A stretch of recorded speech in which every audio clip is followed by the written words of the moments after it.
catch, les rebuts du catch, les rebuts du catch, les rebuts du catch, les rebuts du catch, les rebuts du catch, les rebuts du catch, les rebuts du catch, les rebuts du catch, les rebuts du catch, les rebuts du catch, les rebuts du catch, les rebuts du catch, les rebuts du catch, les rebuts du catch. Soyez curieux, c'est plus qu'une catchphrase. Soyez curieux, c'est un mode de vie. Soyez curieux, c'est plus qu'une catchphrase. Soyez curieux, c'est un mode de vie. Cody, Max, Sao pis Fab. Si tu veux du plaisir, t'es au bon endroit. Cody, Max, Sao pis Fab. Y'a du respect quand tu parles, t'as la gueule de l'emploi. Puromania, les tops du mois. Cody McQuarrie, toujours là. S'il y a des kicks et des claques, s'il y a des kicks et des claques, tu peux compter sur les rebuts pour faire une review de ça. Les rebuts du catch, les rebuts du catch, les rebuts du catch, les rebuts du catch, les rebuts du catch, les rebuts du catch, les rebuts du catch, les rebuts du catch. Hey, soyez curieux, c'est plus qu'une catchphrase. Soyez curieux, c'est un mode de vie. Soyez curieux, bienvenue dans la rebut notée. Soyez curieux, c'est un mode de vie.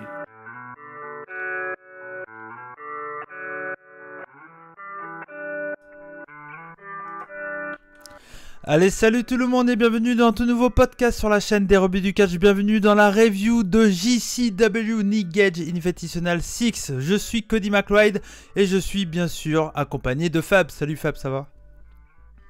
Salut. Bah ouais, ça va très ouais, bien. Ouais. On va parler de la bagarre là. Ah bah oui, on va parler un peu de sang. Hein, Voilà. Tout l'overlay est en sang. Donc comme ça, et même mon t-shirt est en sang. Ouais. Voilà. Tout le monde est On en va sang. faire strike. Oui, ouais, non, mais bon, voilà.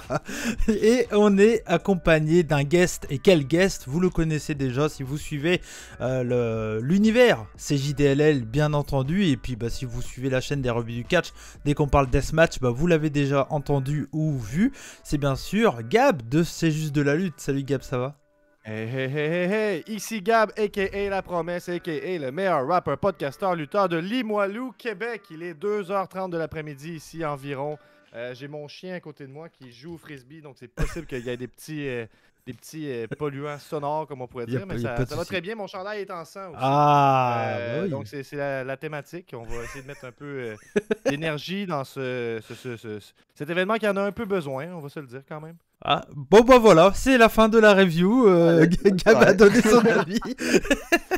Il n'y a pas de souci en tout cas. Il est parti, voilà. Et vous l'avez fait fuir. Mais non, mais en tout cas, n'hésitez pas, bien entendu, à aller suivre Gab dans le podcast C'est juste de la lutte, nos amis québécois.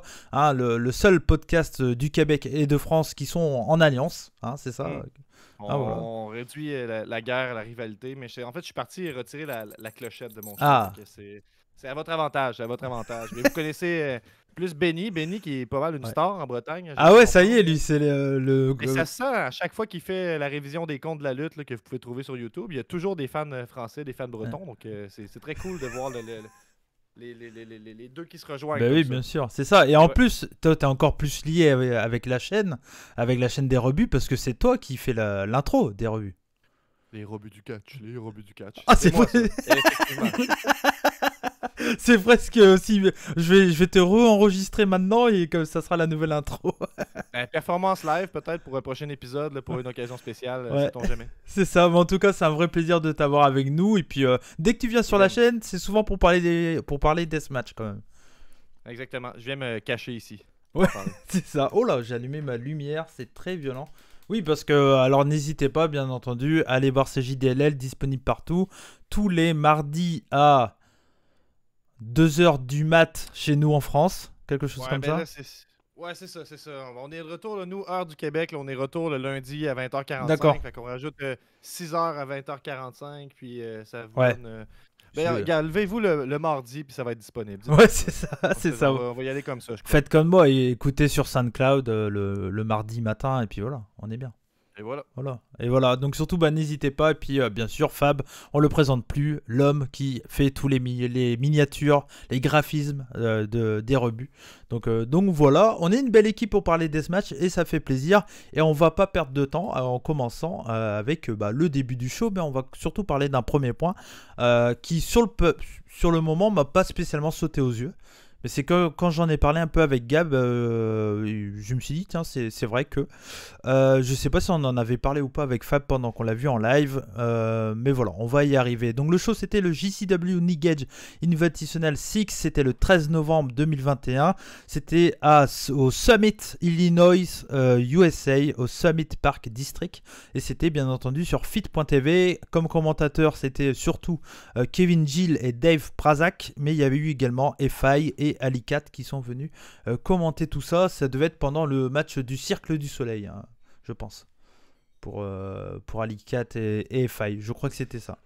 C'est ça, ouais. Ouais. Donc, le premier point que je voulais dire avant de commencer sur la carte du show, c'est que c'était le Nick Gage Invitational 6. Qu'est-ce que c'est si vous ne connaissez pas la Game Changer Wrestling et que c'est la première fois que vous avez vu le show ou pas et que vous écoutez notre review en se disant tiens, est-ce que ça vaut le coup, tout simplement, le Nick Gage Invitational 6, c'est un tournoi organisé par Nick Gage qui a été commencé, je crois, si je dis pas de bêtises, ça doit être en 2015. Je crois, le tout premier Nick Gage Invitational. Confirmé. Confirmé, merci. Permission de chier, c'est ça? Pas encore. Pas encore, pas accordé, merci. Ça, c'est la première private joke CJDL. Il n'y avait pas été... Je prends la balle au bon pour dire que le Nick Gage Invitational, Nick Gage n'était pas dedans. Il était retourné en prison, fait qu'il n'avait pas pu être là. C'est ça, dans le premier. Ouais, dans le premier, c'est Nate Tread, l'un de ses meilleurs potes, qui avait gagné le tout premier. Et Nate Tread, entre-temps, est décédé, je crois, en 2018 ou 2019, quelque chose comme ça. Donc voilà, mais en gros, c'est un tournoi organisé par Nick Gage. Des fois, il a été dedans, des fois pas, etc. Mais on va dire que depuis son retour de prison, il a toujours été présent. Et là, clairement, c'est la première fois qu'il était ni présent dans la carte du show et ni présent sur le show tout court. Et toi, ça t'a fait poser un peu de questions, Gab? Ben ouais, c'est que il me semble les derniers ils étaient là. Je pense que le dernier il était blessé, donc il était aux commentaires. Ouais, Sinon, il avait fait une promo. Il est tout le temps là minimalement pour présenter le spectacle, ce qui est tout le temps le cas quand il y a les shows mais là, je me rappelle plus des noms, là, mais Ginny Lloyd, Generation F, Ouais. toutes les Joey Janela, tous sont toujours là pour présenter, où il y a une présence aux commentaires. Là, Nick Gage n'était pas là, puis moi ça me soulève la question parce que personnellement, tu sais, Moxley contre Nick Gage, c'était très cool pour ce que ça représente. Ouais. Mais je me rappelle que ça m'avait laissé Je un l'ai peu même sur pas ma vu. faim, quand Je l'ai même. même pas vu. Ensuite, Suzuki contre Nick Gage à War Ready, c'était terrible, dans le sens négatif. Là. En tout cas, personnellement, c'était moche. Nick Gage n'était pas dans son assiette, j'ai l'impression. Puis là, ça date là, du 23 du mois dernier. Puis là, on ne l'a pas revu depuis. Puis je me dis, ça me laisse croire, est-ce que Nick Gage, ça va pas ces temps-ci, peut-être? Puis tu sais, il faut dire qu'on l'a vu dans le Dark Side of the Ring, c'est l'épisode qui a été consacré à Nick Gage, qu'il a vécu le suicide de son meilleur ami, le suicide de son frère, avec les problèmes d'addiction, tout ça. Je veux dire, je pense que c'est normal, il faut normaliser, c'est correct d'avoir des périodes où on va moins bien. Puis je me dis, est-ce que c'est ça? En tout cas, je sais pas qu'est-ce qui se passe avec Nick Gage, mais on dirait que moi, le match contre Suzuki, je me suis dit, c'est pas normal que ça soit aussi faible. Déjà, Nick Gage est plus in shape depuis au moins 1 an et demi, je dirais, parce que lors de son retour de prison, quand il a commencé à recatcher, il était torse-poil et le mec, c'était une bête physique, quoi. Il était monstrueux. Et là, depuis forme de prison, là. Ouais, c'est ça, ouais, en forme de prison, ouais, c'est ça. Et c'est clair qu'il était hyper fit et super bon. Il a fait des super combats de 2015 à 2019, je dirais. Et à peu près au niveau de la pandémie, quand il y a eu le retour, c'est vrai que je l'ai senti un peu moins dedans. Moi personnellement, et c'est vrai que pour parler, alors j'ai pas vu le John Moxley contre Nick Gage par manque de temps et parce qu'on m'a dit que c'était pas si fantastique que ça après avoir écouté ta review d'ailleurs, Gab, quand on avait parlé chez JDLL. Du coup, je suis pas parti le voir. Je pense que je vais quand même essayer de le rattraper histoire d'eux parce que voilà. Après, peut-être qu'ils sont hyper proches avec Moxley, peut-être que l'état de Moxley actuel le touche aussi. Enfin, il y a peut-être des trucs qui jouent, on sait pas. Mais voilà, je sais pas ce que t'en penses, Fab. Oui, effectivement. Déjà, ça m'a étonné qu'il soit pas dans le show du tout, qu'il ne participe pas, aucun problème. Mais oui, c'est étonnant. Effectivement, j'ai vu le match Suzuki et Nick Gage, c'est une catastrophe. C'est un accident de voiture, le truc. Il se passe rien. Moxley, je l'avais vu, et c'était moyen. En fait, c'est ce que fait Nick Gage depuis un petit moment. Son dernier bon match, je crois que c'est contre RSP. Et à Ouais, part, t'as raison. et même avant RSP, c'est pas grandiose en fait. Il y a Ça, eu c'est- le c'est- gros. des fois, ça dépend qu'est-ce qu'on veut dire par bon, mais tu sais, contre Matt Cardona, c'était quand même. Oui. Tu sais, c'était marquant, tu sais. Ensuite, c'est après ça, moi, c'est. Puis là, on fait de la suranalyse, mais tu sais, quand il était à Dynamite, là, on s'entend que pour Ouais. ceux qui connaissent Nick Gage, il Stressé, aurait ouais. pu faire mieux. Tu sais, on a vu Mm. Nick Gage qui était stressé, ce qui est. Mm. Ah, Ça va pas absurde, avec là. Nick Gage. Ça va pas. Ah, c'est ça, Stress et puis, Nick Gage, ça va pas ensemble. Là. En tout cas, je te laisse aller, Fab, mais effectivement, qu'on voit des matchs moins forts depuis un petit moment. Là. Mais ouais, c'est. Bah oui, là, des hauts et des bas. Si vous avez regardé Dark Side of the Ring, là, je pense qu'il est pas sur une grosse pente, à mon avis. Il est même pas booké sur les prochains shows. Mm. Il a juste fait le clip pour la salle du. C'est quoi, Hammerstone? Balls Ouais, Room. c'est ça. Ouais. Hammerstein Ouais, Ballroom. Ouais. Hammerstone Ballroom, voilà. Il a fait le clip. Mais sinon, sur les prochaines cartes, ils ont des cartes jusqu'à février déjà, JC Dub. Et il n'est pas annoncé. D'habitude, c'est un des premiers noms qui est annoncé, quoi. Et là, Bah, rien. peut-être après Donc, JC Dub, ils se sont dit. Excuse-moi, je t'ai coupé. Non, y a pas de- J'allais dire peut-être que JC Dub se sont dit ça tourne trop autour de Nick Gage et dans leur expansion d'essayer d'amener plusieurs styles de fans différents, etc. Peut-être qu'ils se sont dit que tout mettre sur Nick Gage c'est peut-être pas le bon truc et d'essayer de le garder juste pour des événements particuliers comme par exemple le Balls Room ou ce genre de show, ou dans des shows deathmatch et tout, peut-être que c'est ce qu'ils vont essayer de faire et puis le mettre autant en avant comme il a été pendant près de 2 ans chez Game Changer, quoi. Je sais pas ce que t'en penses, Gab. Ben, moi, mon feeling, puis c'est basé sur pas grand-chose, c'est qu'il est en train de prendre soin de lui à quelque part, là, Ouais. puis qu'il va revenir en force. Là. C'est ce que j'y souhaite. Je lui ai écrit un petit message en privé hier, après qu'on se soit parlé, puis j'ai dit « Hey, là, je lâche pas, t'as une inspiration pour moi, tu sais, continue. On y souhaite de revenir en force. » t'a répondu? Puis, quand Non. même, il y avait j'ai pas vérifié, je croirais pas. Mais il était... Il est de faire foutre. Motherfucker, possible.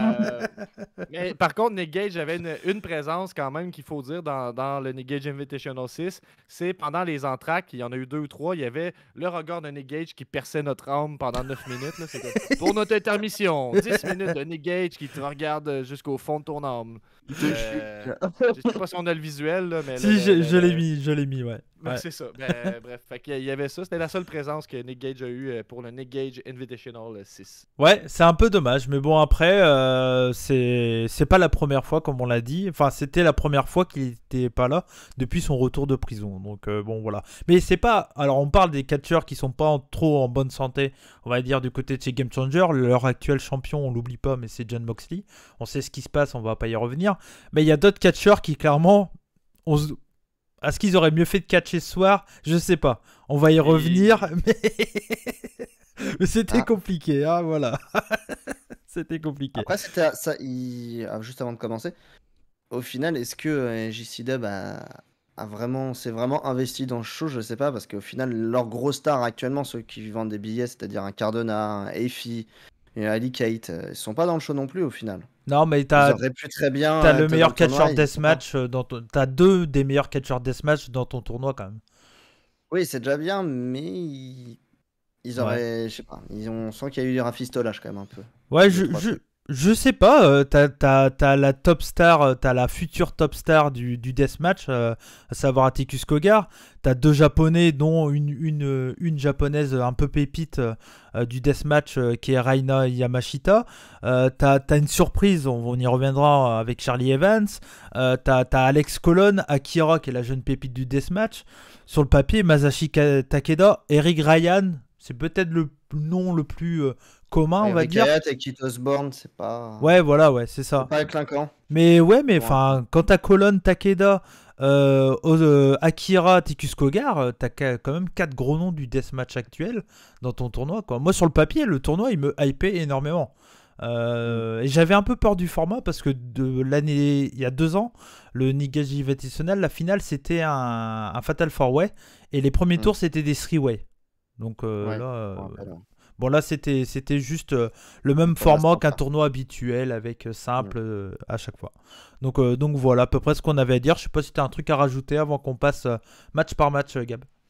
Ben, je dirais juste que si on compare là, au Nick Gage Invitational 5, qui me semble, je me rappelle de rien de ce match-là. Là, je vois que c'est Mance Warner qui avait battu Masada en finale, donc je pense que la barre était pas si haute Ouais. là, par rapport au Invitational, mais le dernier TOS était Ah. peut-être un des meilleurs tournois deathmatch. Donc Oui. la barre était Oui, haute oui. en ce sens-là, mais Ouais, on ouais. peut commencer.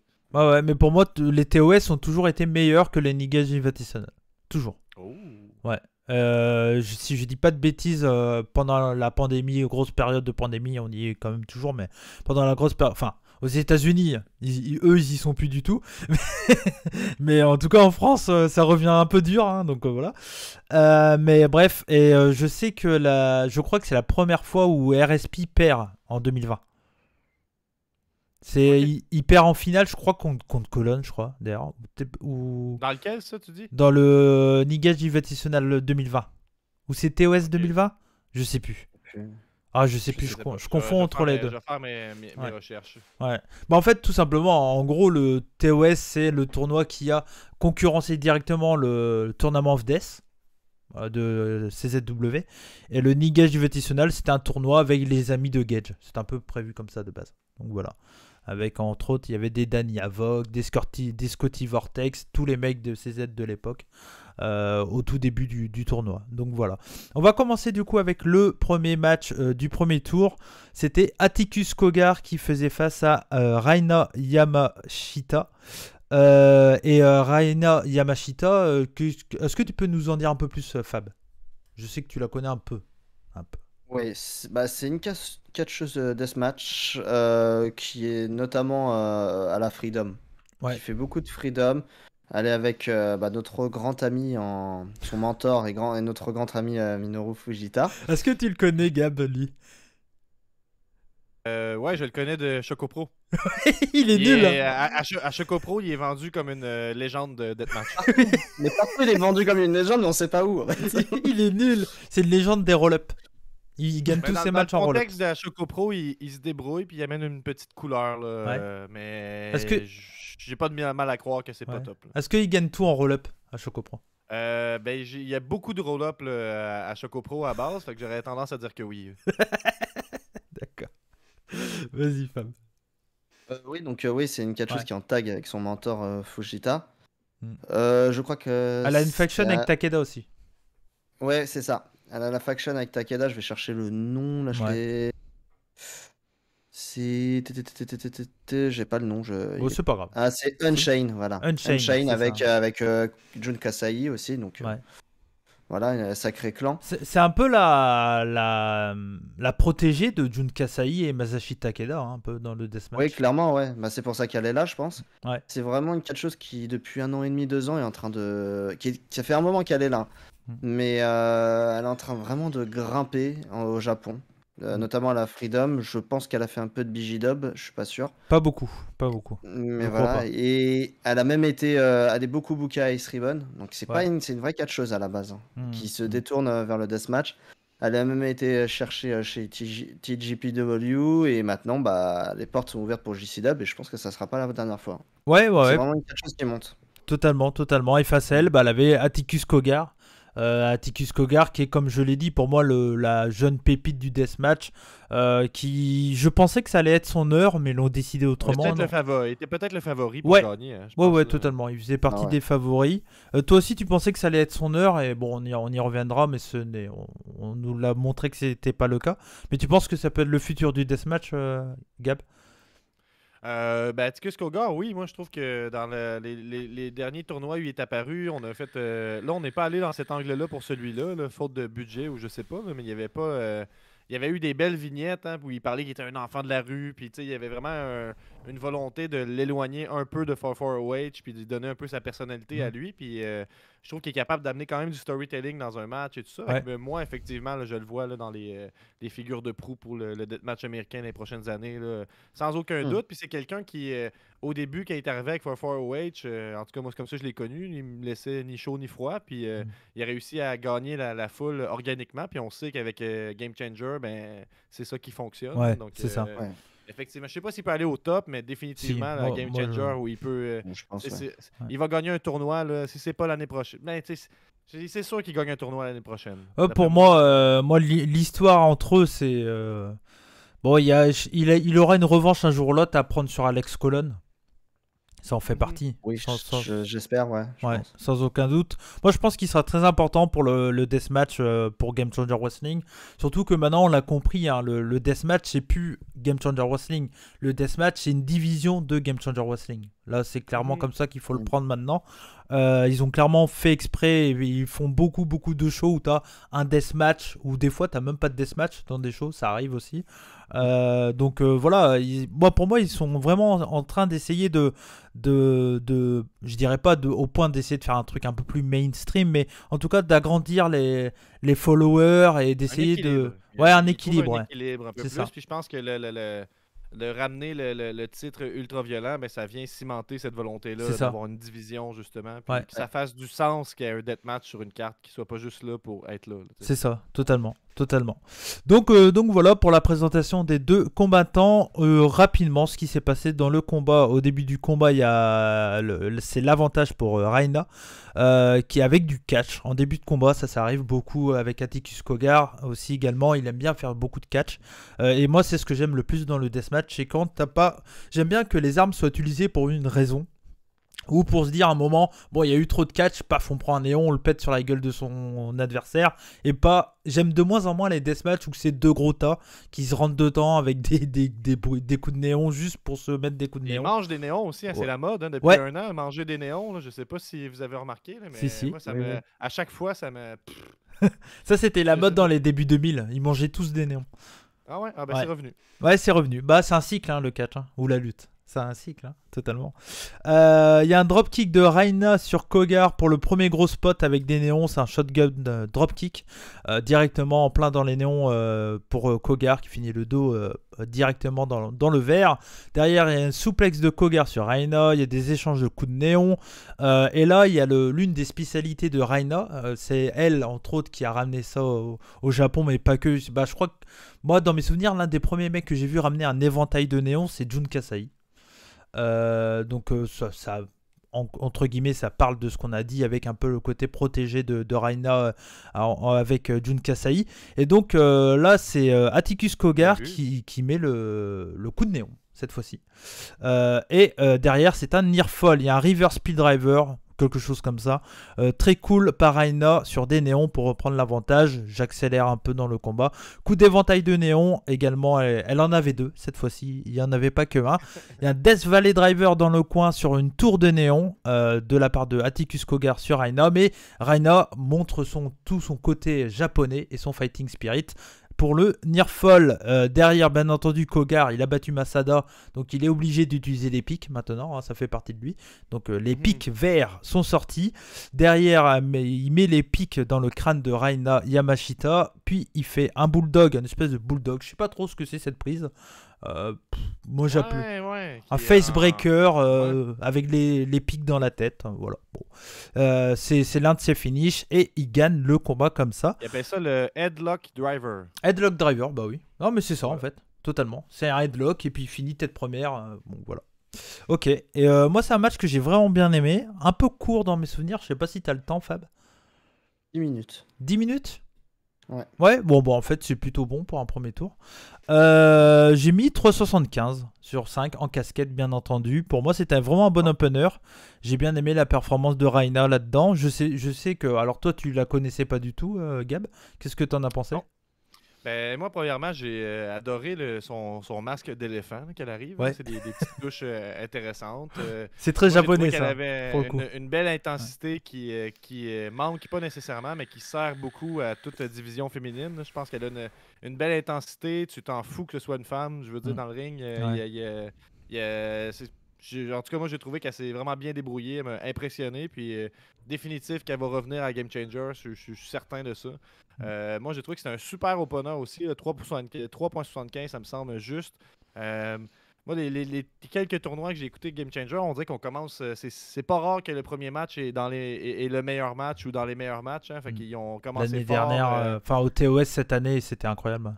un bon rythme. Puis Kogar, tu sais, tu dis, il y a les pics à brochette verts. Ben, c'est une belle touche hein, qu'ils prennent le temps de tout le temps en avoir des verts aussi. Ouais. Là. Ça prouve qu'il y a une intelligence quand même, Kogar. Puis 3,75, moi j'ai trouvé que c'était un solide opener. Là. Puis une belle performance de Yamashita. Puis aussi une belle touche que j'ai remarqué. Yamashita, quand elle prend comment on l'appelait, le headlock driver, Ouais. juste avant de tomber, tu sais, elle a les deux pics, mais elle est Elle assez l'enlève. bonne que juste avant de tomber, Ouais. elle les replace un petit peu, puis elle tombe, puis tu y vois que du feu. Hein, tu sais, Ouais, c'est à cause c'est de le clair. regarder plusieurs fois, mais j'ai dit, wow, ça c'est un pro, parce que tu sais, ça enlève à la violence du spot, mais on s'en Ouais. rend pas compte, puis tant mieux pour elle. Tu sais, je Bah veux oui. dire, Bah oui. donc moi j'ai trouvé que c'était un move de pro, et je salue cette petite sécurité de plus. Effectivement. Fab. C'est important, penser sécurité Ouais. en deathmatch. Hein. Alors, on parle à un catcheur, hein. Attention. Hein. Ah bah oui, définitivement. Oh, attention. Fab. Non, un opener qu'il fallait. C'est un opener efficace. J'aime beaucoup les deux de toute façon. Pour moi, je voyais la revanche en finale entre Kogar et Colon, et je pensais que c'était l'avènement de Kogar. Bon, on verra que ça va pas se passer comme ça. Ouais. Mais le match est super. Kogar a déjà beaucoup d'expérience. Il mène bien le match. Rina Yamashita arrive bien à s'adapter au style américain, qui est quand même assez différent du style japonais, et pourtant c'est sa première tournée aux États-Unis. Après, Kogar est assez japonais dans le style, je trouve, de faire du deathmatch. Si vous deviez me l'expliquer comme si j'avais 5 ans, mettons, là, vous diriez quoi comme différence évidente là, entre les deux? Là? Bah, c'est quoi la difficulté de s'adapter au style américain, mettons? C'est Vas-y, beaucoup vas-y. plus Question, technique. Déjà, il y a plus de catch dans le Puroresu Deathmatch, Ouais. on va dire. Et disons qu'on va peut-être pas porter trop de combats sur le néon, mais on va y aller sur des aspects plus violents, en fait. Type des brochettes, des pics, des couteaux. On va vraiment aller dans la violence extrême, quoi. Ouais, comprends, et surtout pour moi, la grosse différence, c'est que souvent dans le style japonais, c'est que les spots sont teasés beaucoup, et après sont aussi amenés dans un sens que c'est fait pour faire encore plus mal que ce qui est déjà fait en fait. C'est pas juste faire un spot pour faire un spot parce qu'il y a des néons et que c'est un deathmatch. C'est amener ton spot pour, genre, un moment il y a du catch, ça se met dans la gueule, des coups de chaise, des trucs, puis à un moment il y a un gros spot qui va arriver parce que les deux adversaires voient qu'ils vont pas gagner s'ils gardent juste le catch classique, on va dire. Et il y a beaucoup plus de storytelling, je pense, dans le catch japonais le catch clairement. deathmatch japonais que le catch américain. Pour moi, même si il y a de plus en plus de catcheurs, je pense à Alex Colon entre autres, qui en font beaucoup aussi, quoi. Mais voilà. Pour moi, on va dire que le deathmatch américain, on l'a souvent vu au début, c'était les gros tas un peu, voilà, Zanding, les Necro Butcher, les mecs, c'était des, voilà quoi, il y avait tout sauf du storytelling dans leur match, quoi. Il n'y a pas d'organisation, c'est des gros bourrins. Bah, ce que voilà. fait No Holds Barred Ouais, constamment. voilà. Ouais. No Holds Bar, c'est ça, hein. C'est du pur style américain, deathmatch américain, et qui me plaît un peu moins, moi, personnellement. Donc voilà. Tu mets combien, Fab? Je suis comme toi, je suis à 3,75. Ok, sur bon ce voilà. match. Bah, on rock la note. J'ai pas prévu oui. de le faire, mais j'aurais pu sortir le solo de guitare, mais c'est vrai que je l'ai pas fait. Je le fais que avec Benny sur la chaîne des rebuts. Ouais, on a le air guitar, ça remplace Ouais. bien. Là. C'est ça, effectivement. On va enchaîner avec un match qui était un peu surprise dans le sens que on savait que ça devait être Keith Osborne. C'était drôle ça, ce match-là. C'était drôle. Faut le voir comme ça. C'est ça. Donc c'était Un peu de comédie wrestling à travers tout ça. Là. C'est clair. Keith Osborne qui avait un adversaire mystère. Et en plus d'être un adversaire mystère, c'était une adversaire mystère parce que c'était tout simplement Charlie Evans qui est arrivé dans un premier temps. Et Gab, je sais pas si tu es au courant, mais chez les rebuts, on a un spécialiste du catch australien en la personne de Fab. Ouais, parce qu'il a beaucoup Vraiment, regardé. Ça existe, des spécialistes du catch australien? Bah, chez les rebuts, ouais. J'en ai vu, donc c'est bon. À partir du moment où t'as vu un match, c'est bon. C'est ça.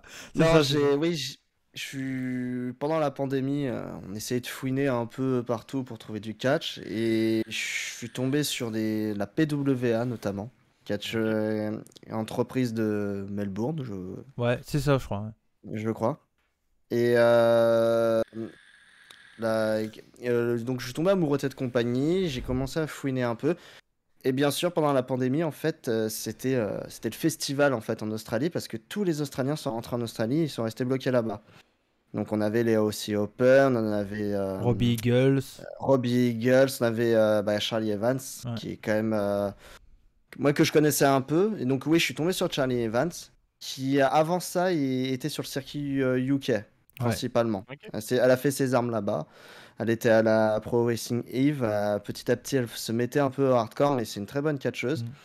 La Et arrivé en Eve, juste Fab, la Eve qui est une promotion uniquement féminine en Angleterre. C'est ça, Mhm. voilà. Qui font un peu Et- de hardcore parfois aussi. Un peu, Ouais. Ouais. Et quand elle est revenue en Australie, je sais pas, elle s'est découvert une passion pour le deathmatch et le hardcore. Et notamment, elle a fait un match à la PWA contre Jessica Troy, qui est une jeune Australienne qu'il faut suivre, qui va exploser bientôt. Ils ont fait un match hardcore de 20 minutes sans avoir vraiment d'expérience tous les deux et ils ont volé le show.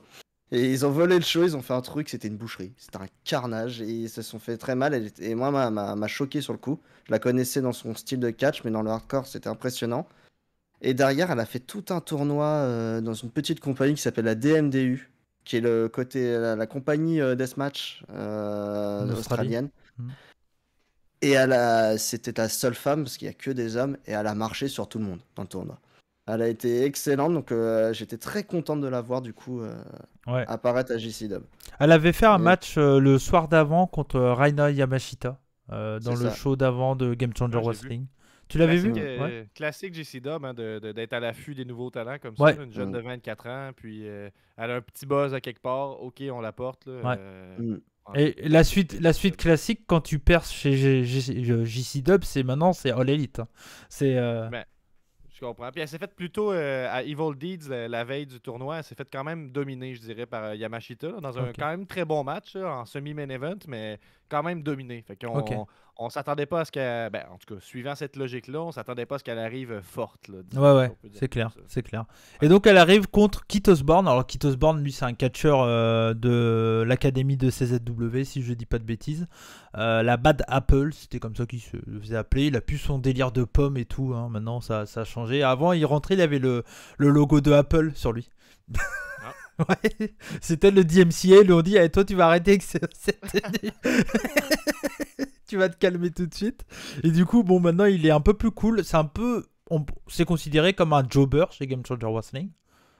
Ouais, Totalement. Il fait ses armes beaucoup chez Matt Tremont à la H2O actuellement. Ouais. Il est beaucoup Vous là-bas. en avez sûrement déjà parlé dans le podcast, là, mais tu sais, l'an passé, il n'y avait pas eu, ou cette année même, là, il n'y avait pas eu. Il avait perdu dans un squash à Game Changer, puis là, il avait perdu un booking à ECW ou un chose comme. Il avait perdu sa place dans le Inside 8 ou quelque chose de genre, non? Ça vous dit rien?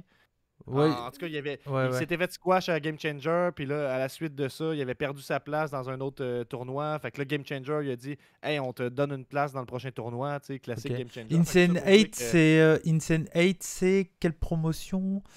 t'as peu, je vais faire une recherche Ouais. vite, là, mais c'est C'est pas Orin Veit est là Mid-South. beaucoup. Là, C'est pas Mid-South, c'est. C'est la ICW, Insane IC... Championship Wrestling. Ouais. Ah oui, la Insane. Ouais. Voilà, Ouais, Insane. en tout cas, Ok. puis bref, c'est ça. Je suis pas sûr de quel endroit, mais il avait perdu son booking ailleurs à cause qu'il avait fait. Tu sais, dans un tournoi, il est arrivé avec un micro, il avait parlé, puis je pense qu'il s'était fait détruire. Je crois par que ça me dit Shaq en quelque 2 chose. minutes, Ouais, quelque je chose dans le crois. genre. Ouais. Puis à cause de ça, il avait perdu un booking. Game Changer, ils ont dit hey, nous, on va te le redonner. Fait que je veux juste dire qu'il y a comme cette position de oui, jobber, mais underdog là, dans Mhm. Game Changer à la Mhm. suite de cet épisode-là. Là. Ouais. Puis aussi, Brett Lauderdale, dans les derniers jours, Le a publié président une de Game photo Changer. qui disait oui, merci, qui disait bienvenue dans l'équipe. Puis c'était une photo de lui qui serrait la main à Kit Osborne en lui donnant 2 hot dogs. Donc voilà. C'est la paye, quoi. Ouais, exact. C'est ça. C'est comme ça que C'est ça très marche. drôle. C'est ce que je voulais dire. Ouais, c'est toi qui me l'avais partagé, Fab, non? Non, Non. non, mais Si. j'ai vu la photo. Si, je crois que tu me l'as partagé en me disant il a eu sa paye ou un truc comme ça. Tu m'as pas dit ça? Ah non, je sais Ouais. pas. Non, c'est pas moi. Ou non? Ah. Non, mais c'est ce qu'il y avait écrit en légende. Ah ouais, d'accord, Sur d'accord, le- ok. sur Ouais. le- sur Bah, la- bref. Parce que j'ai cru qu'il y avait genre une blague avec le catch français ou un truc comme ça. Genre il a eu sa paye comme dans le catch français. Ou peut-être que je l'ai vu sur le Discord. C'est pas Orsa qui l'a mis, je crois. C'est Oh, peut-être je sur sais le plus. Discord, Ouais, ouais. peut-être. Ouais. Mais en tout cas, Il avait fait un match à la ICW en 2019 contre Marcus Crane. C'est peut-être ça. Oui, c'est sans doute ça. Parce qu'il a fait que ça en ICW. Ouais. Je sais pas. Mais bon. Mais non, mais c'est pas la même, hein. C'est pas No Holds Barred, hein. C'est un autre truc. Oui, Insane Championship. Ah ouais, aussi. ouais, ok, d'accord. Ouais. Ok. Donc on se retrouve avec ce match-là. Et là, bon, on se dit, bah, pourquoi pas, c'est un peu surprenant d'avoir ça, mais allez, let's go, on y va, quoi. Et nous, on était plutôt contents avec Fab quand on l'a vu en live, on se disait, bon, bah, c'est cool, ça va donner du temps pour les deux catcheurs qui le méritent aussi, et ça va être cool, quoi. Et Les juste... deux peuvent gagner aussi. Ouais, puis c'est ça, match avec du suspense et tout ça, donc on était plutôt contents. Et là, on entend une musique, et c'est tout simplement la terreur des rings. Schlack Ah, ça. qui arrive. Ah là là. Le bruit de la circoncision, comme on l'appelle chez les rebuts du catch. C'est Schlack, tout simplement, qui arrive. Et puis on se dit, bon, oui, bah oui, parce que oui, quand ça coupe, ça chaque. Ça part d'un coup, quoi. Ok. Ça. Ouais. Mais du coup, quand on le voit arriver, moi tout de suite, je l'ai dit à Fab, j'ai dit, s'il est là, c'est pas pour gagner 2-1 de base. Ça, c'est clair et net. Parce que, voilà. Et pour moi, c'est juste pour dire, pour mettre fort Charlie Evans en disant, elle a battu aussi Schlack. Tu vois, parce que battre que Kit Osborne, c'est pas si gros que ça. Donc si tu mets Schlack en plus dans le combat, c'est quand même un mec assez important, on va dire, du deathmatch chez Game Changer Wrestling. Schlack qui faisait son retour En depuis juillet à Game Changer quand même. Ouais. Fait que, Ouais, c'est ça. Il aurait mieux fait d'attendre, je pense. Ah putain. Et tout simplement... ton résumé. Ouais, c'est ça. Et donc, du coup, il arrive dans le ring. Donc, on nous annonce que c'est un match à 3, du coup. Et puis, un match 1 contre 1 contre 1. Enfin, 1 contre 1, pardon. Là, c'est un 1 contre 1 contre 1. Voilà. Donc, du coup, c'est Schlack. Et en fait, l'histoire du match, elle est simple. Schlack essaye plein de trucs, mais réussit rien. Et Osborne et Evans bump pour Schlack tout en essayant de rester en vie. Voilà. C'est un peu l'histoire du match. Et entre-temps, dès qu'il y a du Charlie Evans, Kit Osborne dans le combat, ça marche super bien entre les deux. Donc, quelle erreur de les avoir pas laissés les deux ensemble. Parce que Schlack, il est immonde dans ce combat, quoi. Totalement immonde, Gab. Le pire match de Schlack que j'ai vu. Puis, tu sais, d'habitude, Schlack, là, même les erreurs qu'il fait dans un match, parce qu'il y en a des erreurs que c'est un peu sloppy, que tu sais, le timing n'est pas tout le temps exact, mais tu loupes. En tout cas, moi, je pardonne vite, parce que je me dis, ah, quelle présence et tout ça. Là, aujourd'hui, c'était drôle, par contre. Là. J'aime ça, l'idée que Schlack, tu sais, c'est même pas annoncé, ils disent rien, il fait juste décider que c'est un three-way comme ça.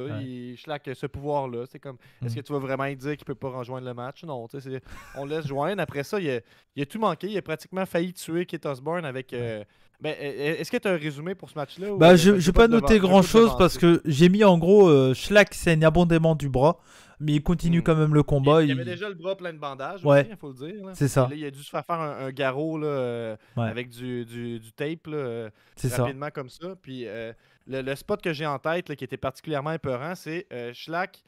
Kit Osborne, en fait, je vais vous dire ce que je crois qui était supposé arriver. Je ne sais pas si c'est ça.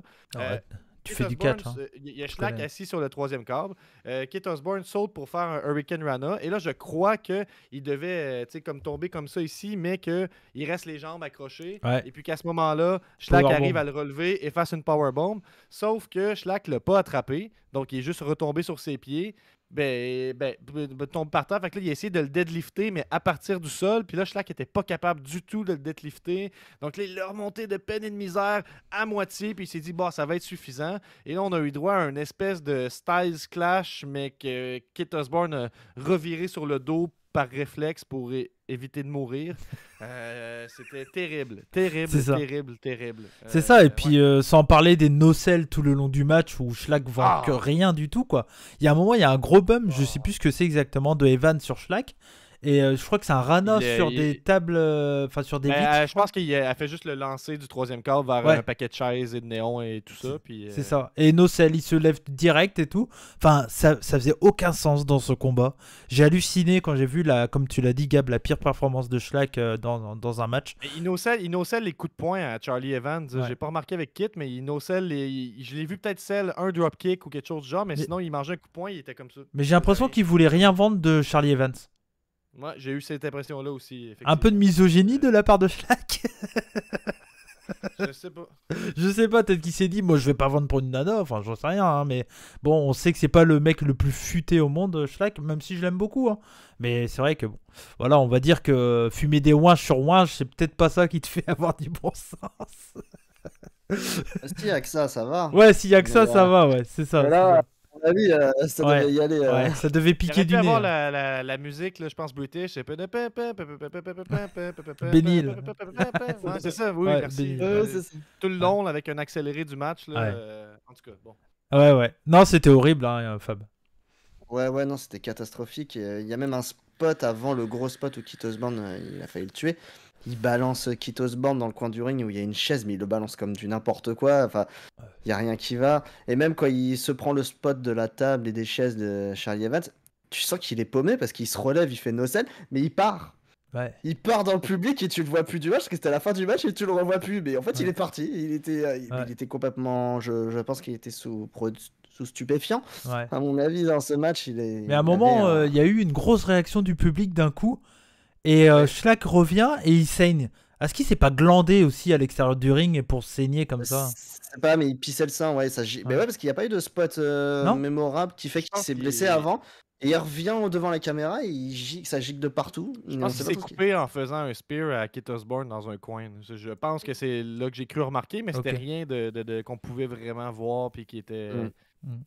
Je sais pas, mais il y avait déjà le bras plein de bandages, hein, fait que Ouais. je sais Ouais. pas. Non, Non, C'était dramatique. C'était. C'est ça. En tout Comment cas, on- c'est. Comment on note ça? Là? Comment on Bah, note ça? moi j'ai noté 2,75 pour Charlie Evans et Kit Wow. Osborne. T'es gentil. Bah ouais, mais pour les couilles de monter sur le ring avec un Schlack sous coque, quoi. Ouais, je vais donner un 2 là, pour l'ensemble de l'œuvre, Ouais. là, mais ben, un beau pop pour la victoire surprise de Charlie Evans et Ouais. le call au commentaire là, de Kevin Gill qui crie Roll-ups win death matches! Roll-up wins death matches! Ça, j'ai adoré ça. Donc, voilà. C'est clair. Kevin Gill qui est pas très apprécié, j'ai regardé ses notes catch match. Il y a plein de mecs qui ont dit qu'il est immonde aux commentaires et tout. Moi j'aime bien sa façon de commenter. Il y a 1.33 sur Ouais, le t'as chat vu? en ce moment, je regarde. T'as vu? Ah ouais! Ouais. Moi, c'est un modèle pour moi. Il est comme. Il est authentique, tu sais, il fait des Ouais. blagues, Ouais. il joue avec le quatrième mur, tout ça. Je pensais que c'était Cody McLeod ton modèle, Gab. Ben aussi, mais je veux dire. tu En sais, français, ça quoi. prend En plusieurs français, quoi. modèles. En français. Exact. Bref, Ouais. Non, mais deux bon. pour moi. Ouais, 2. Bon, Fab. Ouais, bah je suis d'accord, je suis comme Gab, je suis 2. Je suis content, je suis très content pour Evans et pour Kit Osborne, mais bon, ça a été gâché quoi. Ouais. La fête a été gâchée. Bah, ça aurait été mieux un contre un en vrai. hein. Sans aucun Bah doute. oui, hein. oui, ils ont voulu mettre du star power parce que les deux sont pas des gros stars, mais c'était une erreur. Ouais. Mais bon, Bah, je pense qu'à mon avis, là, il est pas prêt de revenir, hein, à mon avis. Hein. Le Schlack, là, à mon avis, Bah, Tu vois, c'est ce que je disais tout à l'heure. Il y a des mecs, je pense, qui vont sauter de Game Changer par rapport au deathmatch et essayer de donner une image un peu plus propre au deathmatch, tu vois. Et je pense que des mecs comme Schlack, ça va sauter, ça. Je le vois mal rester chez Game Changer Wrestling. oui, c'est dangereux et. Non, c'est inutile. Ça Imagine, sert à ils rien, te font Schlack contre PCO. Ouh, mais PCO dirait pas non, ça c'est sûr. Ah ouais? C'est sûr. Putain. Ben non, c'est sûr que Ouais, ça c'est vrai. l'intéresse. C'est vrai, t'as raison. Mais bon. Ben, Ouais. tout cas. Bah ouais. Bah, on a eu la chance, nous deux, de lui parler. ouais, définitif. Ouais, c'est ça. C'est ça. Et, j'ai eu la chance de le parler grâce à ce JDLL et Bertrand Hébert. Donc voilà. C'est... Le réseau. hein. Ouais, bah il faut avoir des réseaux hein, dans la lutte, hein. C'est ce qu'on dit. hein. Allez, on va parler de celui qui est sur mon t-shirt, à savoir Akira, la pépite du deathmatch, qui est clairement lui s'est fait voir grâce enfin grâce, c'est pas le mot, mais on va dire qu'il s'est fait voir pendant la pandémie. Lui, c'est à Knowles Bard 2. Qui s'est fait voir, je crois, ouais, je crois que c'est Knowles Bard 2. Et c'était le show avec toutes les voitures autour. Dans un espèce de quartier, je sais plus où c'était, et avec les mecs, ils appelaient ça comment ils appellent ça le cinéma avec les voitures, le car C'est wash, un drive-in en non anglais. le driving, car wash c'est C'est les voitures, on est là. ouais c'est ça, ça a rien à voir. Ça a rien à voir. Ouais c'est ça, le driving, le wrestling driving ils appelaient ça je crois. Et donc du coup moi c'est la première fois que j'avais vu Akira là, et c'était l'une de ses premières fois qu'il catchait. Contre c'est ça? Non, c'était pas contre Tremont, c'était contre. On l'a regardé en plus, on a regardé son match avec Fab pour savoir si c'était contre qui. C'était contre Reed Bentley, je crois. Un truc comme ça. Ok. Je crois que c'est ça. Et Akira, il est entraîné par qui? Par Murdoch, je crois. Je sais pas si non, je crois pas que c'est quelqu'un de Sur connu Cage justement. Match, ça dit Reed Bentley et Ah bah. Si, c'est Dwayne Murdoch. Murdoch. Ouais, c'est voilà. Murdoch, ouais, pardon. Reed Bentley et Murdoch. Donc voilà. Donc c'est ça. Donc c'est plus un gars, on va dire, qui est pas vraiment de la Mid-South, mais je crois pas qu'il a déjà fait la Mid-South, mais en tout cas, il a été connu grâce à ICW qui l'a clairement mis sur la carte du deathmatch, quoi. Et donc on attendait depuis très très longtemps ses débuts du côté du mainstream du deathmatch wrestling aux États-Unis, à savoir Game Changer Wrestling. Et donc ça fait plaisir de le voir là directement contre quelqu'un qui est pour moi le meilleur catcheur deathmatch actuellement, en tout cas toujours en activité et sûrement l'un des meilleurs. Si j'enlève un Danny Havoc ou un Nick Mondo ou un Matt Tremont, bien entendu dans un style totalement opposé, mais Alex Colon pour moi est clairement le meilleur catcheur deathmatch actuellement. Je mettrais peut-être des Masashi Takeda, des Jun Kasai, mais là on part au Japon, ou des Toru Sugoriya, je sais pas si tu connais Gab, mais ça c'est incroyable aussi à regarder du côté de chez Freedoms. Mais Alex Colon pour moi c'est le meilleur catcheur américain dans le deathmatch, je sais pas si tu es d'accord avec ça Fab. Américain, oui. Ouais, après, japonais, ouais, comme tu dis, Takeda ou un Jun Kasai, j'aime beaucoup. Mais après, voilà, il n'a pas la même carrière, il est très jeune encore, mais pour Il est moi, jeune en plus, hein. Akira fait partie des meilleurs catcheurs de deathmatch déjà. Je pense qu'il est dans le top 1, top Ouais. 2. Il est déjà très très haut, il est juste pas, il n'a pas encore Peut-être pas à ce point-là, mais il n'a pas encore ouais. il n'a pas encore la notoriété, mais il est monstrueux. Il est efficace sur le ring. Bon, il a rarement eu de problème. Il a eu un gros problème une fois avec Tremont où il s'était ouvert le ventre. Ouais. Mais sinon, il est très propre en vrai, hein. Donc Ouais. non, il est vraiment excellent et c'est un très bon catcheur. Mais c'est ça fait pas. Akira et Alex Colon font partie des catcheurs qui mélangent parfaitement le catch, le wrestling avec le Oui. deathmatch, quoi. Et c'est des catcheurs où même, et je pense que c'est le genre de catcheur deathmatch qui peuvent intéresser des fans de catch qui connaissent pas le deathmatch. Étant donné qu'il y a du très bon catch dedans, il y a beaucoup d'intelligence dans ce qu'il fait. Et moi personnellement, je sais que j'adore, et ce match-là, cette affiche-là m'intéressait. Je sais pas si tu veux dire un mot avant que je fasse un petit résumé, Gab. Ben non, je suis plutôt d'accord avec tout ce que vous dites. Je dirais seulement que moi, en tant que les tops ou ceux qui ont beaucoup de potentiel, Orin Veit, que je trouve qu'on voit trop peu à la Game Changer. Je veux juste dire ça, pas obligé qu'on développe. Il y a l'autre aussi, mais- là. Il y a un autre aussi qu'on a vu, qui est pas un catcheur deathmatch, mais qu'on l'a vu chez Game Changer. J'ai plus son nom. C'est pas Cole Radrick, c'est un autre. Ah merde, il était dans le TOS, je crois, d'ailleurs. Je peux pas. Je vais aller voir. Vas-y, parle, Gab. Je vais aller voir. Mais c'est ça, moi. Ce match-là, premièrement, ça commence avec un couteau, chacun dans sa main. C'est bien ce match-là. Je vois ce que tu veux dire. C'est ça. J'ai détesté ça, que ça commence avec ouais? chacun un couteau dans sa main. Moi, j'adore. Je me suis dit, là, ils vont se poignarder. Qu'est-ce qu'ils vont faire? Puis, mais là, je me reprends. J'ai adoré ça une fois que les spots ont été faits et qu'ils se sont pas blessés. Mais pendant que ça arrivait, mais c'est un peu ça le deathmatch, hein, c'est tester les limites et tout ça. Mais tu sais, là, ils faisaient une routine du catch un peu là, conventionnel, si on veut, sauf qu'il y avait tous les deux un couteau dans la main. Fait que là, j'étais comme, hey, il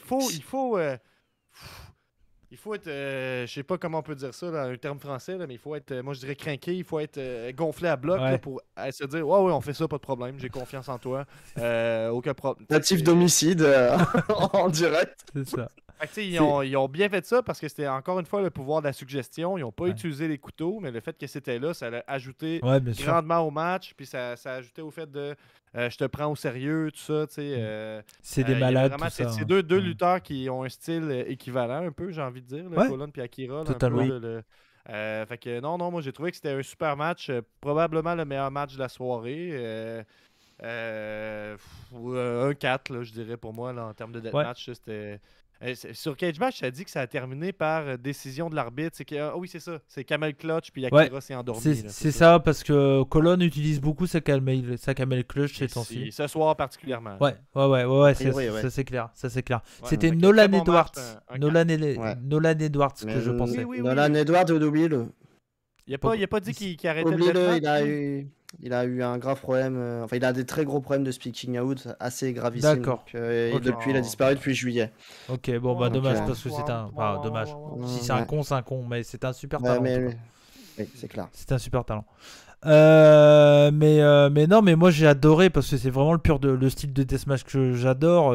Akira, pour moi, comme je l'ai dit, c'est vraiment le top. Et Alex Colon, c'est le top depuis 2007. Le mec, il est monstrueux. Et c'est tellement un catcheur sous-coté dans le deathmatch, parce que quand on parle à des fans de deathmatch, on va leur dire, dis-nous ton catcheur préféré de deathmatch. C'est rare que quelqu'un va te citer Alex Colon. Et pourtant, je trouve que le mec, il est tellement fort. Et puis, faut aussi dire qu'il est super aidé avec le booking pour être méga fort, parce que le mec, il sort quand même de 3 TOS d'affilée gagnés. Et là, clairement, et puis le premier champion ultra-violent, si je dis pas de bêtises. Ouais. Donc, ouais, non, le mec, pour moi, c'est la vraie tête d'affiche du deathmatch chez Game Changer, c'est lui. C'est pas Nick Gage, Oui. c'est Alex Colon, actuellement. Oui. Et, Définitif. Là, il est ouais. plus constant, je pense qu'il est plus fiable pour Game Changer. Puis il a pris la bonne décision depuis plusieurs matchs de mettre une camisole. Donc je pense que ça va aider beaucoup à sa prestance et tout ça. Parce qu'effectivement, il n'est Un pas t-shirt. la meilleure shape. Hein. Fait que le t-shirt de basketball, Bah, super idée. Je trouve que ça y va très bien. Bah, l'un des derniers, enfin, c'est pas l'un des derniers, mais celui qui a marqué un peu le monde avec un t-shirt, avec un jersey de Chicago, c'est tout simplement Nick Nick Gage au Tournament of Mm. Death 2004-5, un truc comme ça. C'est quoi, il s'est blessé? Ouais. Ouais, quand il s'est Ouais. ouvert sous l'aisselle, il est mort Ouais. dans l'hélicoptère. Et puis il portait pour son three-peat, hein, Ouais. sa troisième victoire de tournoi, là, Alex Colon. Puis t'avais Nick Gage au commentaire qui disait « Je suis mort, moi, dans ce jersey-là. » Puis, C'est ça, bref. c'est ça. Super bon match, un 4 pour moi. Ouais, bah moi je suis vraiment d'accord avec toi. J'ai mis un très bon match qui mélange spot deathmatch et gros spot catch. Il y a un Poison Rana de la troisième corde, il y a une Netherline Suplex sur les couteaux par Akira. Et victoire de Colon, du coup, avec sa grosse camel clutch. C'est plus ou moins comme un game over de Miro, mais en version deathmatch. C'est un peu plus, voilà. J'ai mis 4,25 pour moi. Voilà, 4,25 casquettes. Je suis un peu au-dessus de toi, mais on est assez d'accord, Gab. Fab. J'ai mis 4. C'est de loin, on va le dire tout de suite, le meilleur match du tournoi pour moi.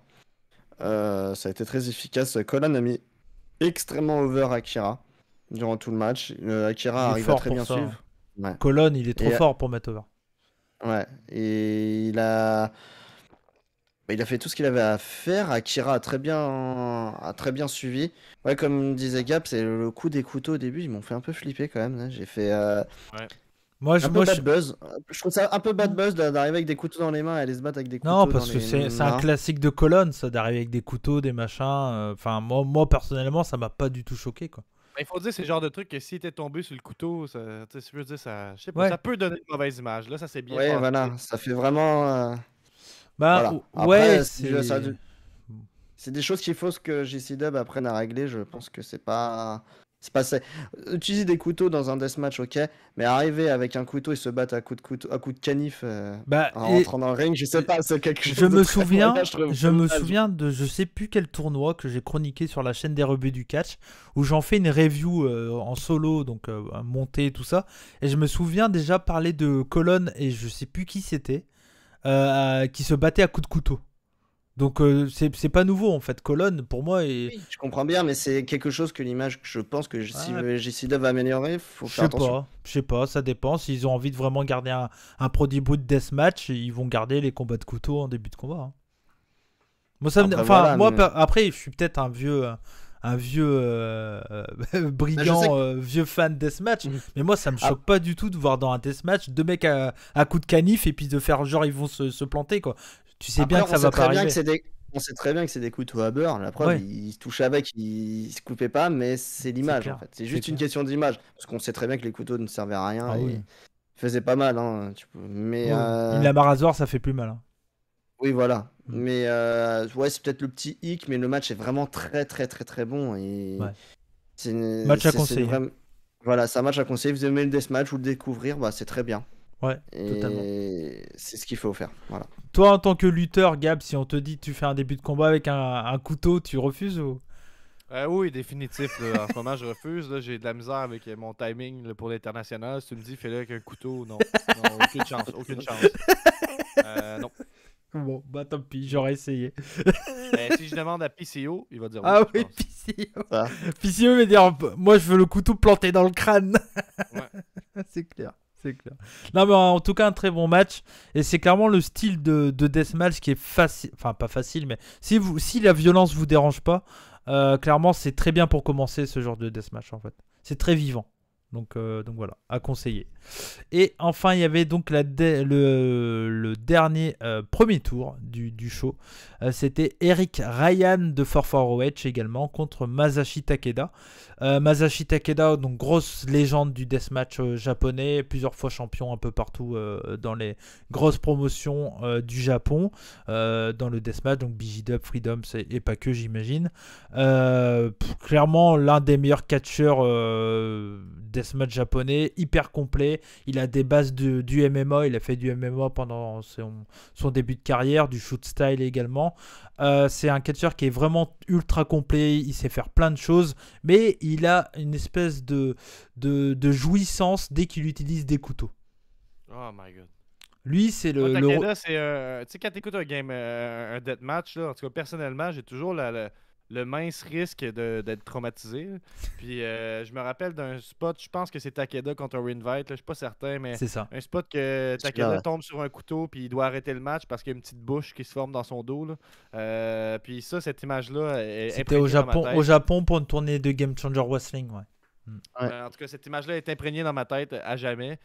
Donc, je lui en veux puis je le respecte en même temps pour ça. Ouais. Takeda qui défendait son titre ultra-violent tout le long de la soirée. Là, je sais T'as pas raison. si on l'a mentionné. Ouais, je l'ai pas dit. Ouais. Moi, tu sais, j'ai parlé beaucoup déjà. Là, je dirais, on va dire, je sais pas, le 2.5 ou 3 pour ce match-là. Je me rappelle de rien, je vais être honnête avec vous. Ok, Donc, d'accord. voilà. Eric Ryan, qui je trouve qu'il s'est pas débarqué du tout là, pendant ce tournoi-là. Puis je l'aime bien d'habitude. Pas de panier d'épicerie, peut-être, c'est peut-être ça le problème. Mais voilà pour moi. Là. Oui, t'as raison de le préciser au point de vue du titre de Masashi Takeda, parce qu'il avait gagné le titre dans un match du côté de chez BG-Dub contre Drew Parker, qui était le champion JCW Ultra Violent. Et d'ailleurs, Gab, si tu l'as pas vu, le Masashi Takeda Drew Parker, c'est exceptionnel. Exceptionnel. Exceptionnel. J'ai vu. Puis c'était une victoire évidente là, par Takeda, on va se le dire. Là. D'où mon intérêt peut-être. Non, On savait que Takeda allait arriver. Excusez-moi, je veux dire contre Eric Ryan, c'était une victoire évidente. Ah oui, mais je te parle contre Drew Parker, moi. Je te dis. Ah oui, non, c'était super, effectivement. Oui, mais comme le dit Fab, on savait qu'il allait aller aux États-Unis. Donc il y avait peut-être ça qui faisait que ça, et que Drew Parker, lui, allait rester au Japon parce qu'il est actuellement dans la Tag League avec en équipier, il a tout simplement Abdullah Kobayashi. Voilà, belle équipe. Ouais, Drew Parker et Abdullah Kobayashi. Vous avez vu on avait dit que ça allait durer 2 heures. Hein, bah là, on est parti pour être. Ouais. Vous avez vu le Botchamania avec Kobayashi, justement, là, contre Onita, là, avec les feux d'artifice qui partent pas? Là? Non? Vous avez pas vu ça? Non, mais Onita, c'est un Botchamania à lui tout seul. Donc, tu sais. En tout cas, vous irez voir, ça vaut la peine. Là, Kobayashi et Onita se sont bien humiliés. Là, avec à la All Elite Revolution, les pétards qui pètent pas, là, mais voilà. Bref, j'avais dit que j'avais fini, là j'ai fini pour vrai pour ce match. Du coup tu m'as lancé, mais le Matt Tremont Onita, je sais pas si tu l'as vu. Non, c'est fait ça, c'est fait. Ça a été fait chez H2O le 31 octobre, c'était fait. Ça vaut la peine? Non. Non. Ah si t'aimes bien les gros feux d'artifice, si il y a un, en fait c'est résumé rapide du match, Matt Tremont fait tout pour mettre over Onita qui a pas besoin d'être mis over. Et Onita se prend un bump, c'est un coup de néon. Et ça l'a tellement plu que derrière il a dit que tous les matchs qu'il fera à FMW, maintenant il y aura des néons. Onita il a dit il y aura des néons tout le temps. Voilà. Alors qu'il a jamais utilisé de néon de toute sa carrière. Hein. Mais à 60 ans il se dit c'est peut-être le bon moment pour utiliser des néons. Voilà. Donc voilà. Okay. Et des néons explosifs. Parce que ça reste Onita, on est toujours dans l'absurde. Voilà. Il a quand même dit qu'il voulait lancer un lance-missile sur un show de catch. Hein. Bon, voilà, c'était le petit truc. Ouais, sinon pour le match, moi j'ai noté, le match commence directement avec des gros spots. Le match est très cool, hyper énergique, vraiment rien à dire. Match court, mais bon, avec une victoire logique de Takeda. J'ai quand même mis 3,75. Voilà. J'ai pas noté plus parce que c'est effectivement c'est quand même court, mais je trouve qu'il y a de l'énergie. L'objectif de tout ça, on le savait très bien que Takeda allait passer. Voilà, c'était du bon sens, c'était ce qu'il fallait faire. Peut-être un peu plus long. J'aurais peut-être voulu un peu plus de temps, mais bon, ils étaient un peu derrière. Il y avait full gear, donc il fallait qu'ils enchaînent quoi. Donc voilà. Fab. Je suis pas aussi haut que toi. Je trouve qu'Eric Ryan, il a pas fait grand-chose du match. Il a un peu subi. C'était le Takeda Show pendant 7 minutes. Mm. Et ouais, c'est assez. J'aime Ouais, non, ça. c'est assez banal. Le Takeda Show, là, j'aime ça. Non, ouais, il a fait sa panoplie qu'il fait habituellement au Japon. En fait, il a montré ce qu'il savait faire. Pour ceux qui ne le connaissaient pas, peut-être. Mais ouais, non, c'est assez banal. Moi, j'ai mis 3,25, c'était trop court. Et oui, non, c'était vraiment histoire de présenter Takeda dans le tournoi, en fait, j'ai l'impression. C'était ça, et c'est dommage, je trouve. J'aurais voulu plus. C'est ça. Donc voilà, c'était pour les premiers tours du tournoi. Mais bien sûr, le show, il y a eu une petite pause avec le regard perçant de Nick Gage. Donc je vous le remets. On part pour 10 minutes de pause avec le regard perçant de Nick Gage. Donc voilà, attends, hop, je remets la vidéo pour refais le regard perçant. Voilà, c'est bon. Là, on est bien. On a fait les 10 minutes. Et donc, on arrive, musique de cirque. Alors, vous n'allez pas l'entendre. Mais attention, le match du Cercle du Soleil. Et voilà. Et oui, mesdames et messieurs, si vous aimez tout ce qui est roulade, saut de tête, et puis les sauts, les 450 de Ninja Mac, c'est votre match. Parce que c'est le match du Cercle du Soleil. Ouh! Et donc, match du Cercle du Soleil. J'ai honte de ce que je viens de faire. Le match du Cercle du Soleil. Ouais, mais vous n'avez pas entendu la musique. Avec la musique, ça fait mieux. Mais bon. Ah, je peux pas encore diffuser la musique pour les gens avec qui je parle. Et donc, le match du Cercle du Soleil, c'est le 7-way Scramble match, comme on a l'habitude de voir du côté de chez Game Changer Wrestling. Souvent pour relancer le show après la pause.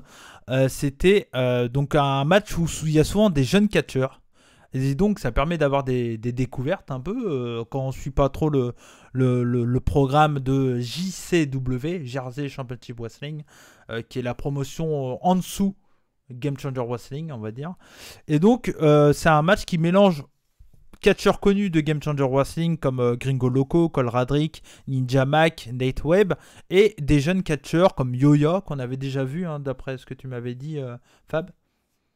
Ouais, il est beaucoup booké à JC Dub. Il avait fait le Bloodsport contre Liar Rush, surtout, où il avait beaucoup fait parler de lui. Et il y avait Bryden Lee, qui est juste là pour être beau gosse. C'est son personnage. Ouais. Je suis beau. Voilà. C'est quoi ton personnage? Je suis beau. J'ai des abdominaux. Voilà. Il est athlétique, mais il n'a pas fait grand-chose. Non, Ninja Mac, c'est quoi son personnage? Je fais des flips. Okay. Ninja Mac, il est fantastique. Moi, j'adore.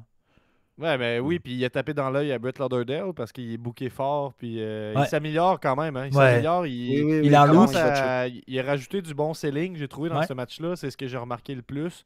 Sinon, la Tower of Doom là, avec attends. Va pas sur les moves. Va pas sur les moves. T'es parti trop vite. Dire sur le match, de toute façon. Il manque un catcheur. Oui, oui. Et voilà, parce que on a notre petit chouchou maintenant avec Fab. C'est ASF, à savoir Fab.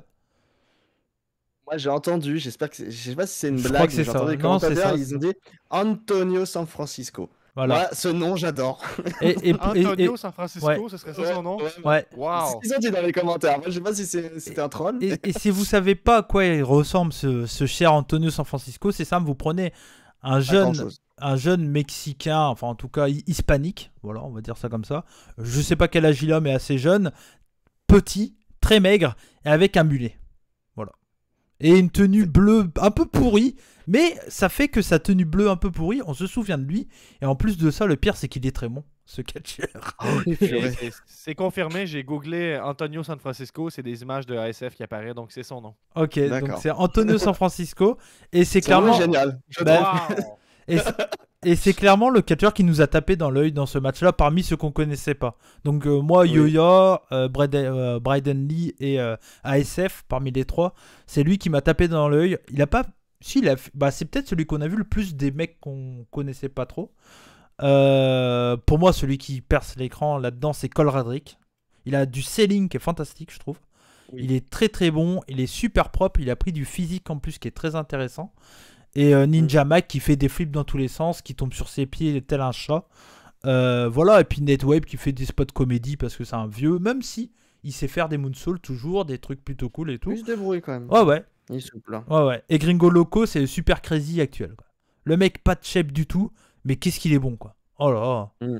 Qu'est-ce qu'il est bon. Non, c'était vraiment un bon match du Cercle du Soleil, avec une victoire de Ninja Mac, comme tu l'as dit, Gab, parce qu'il est booké très fort chez Game Changer Wrestling.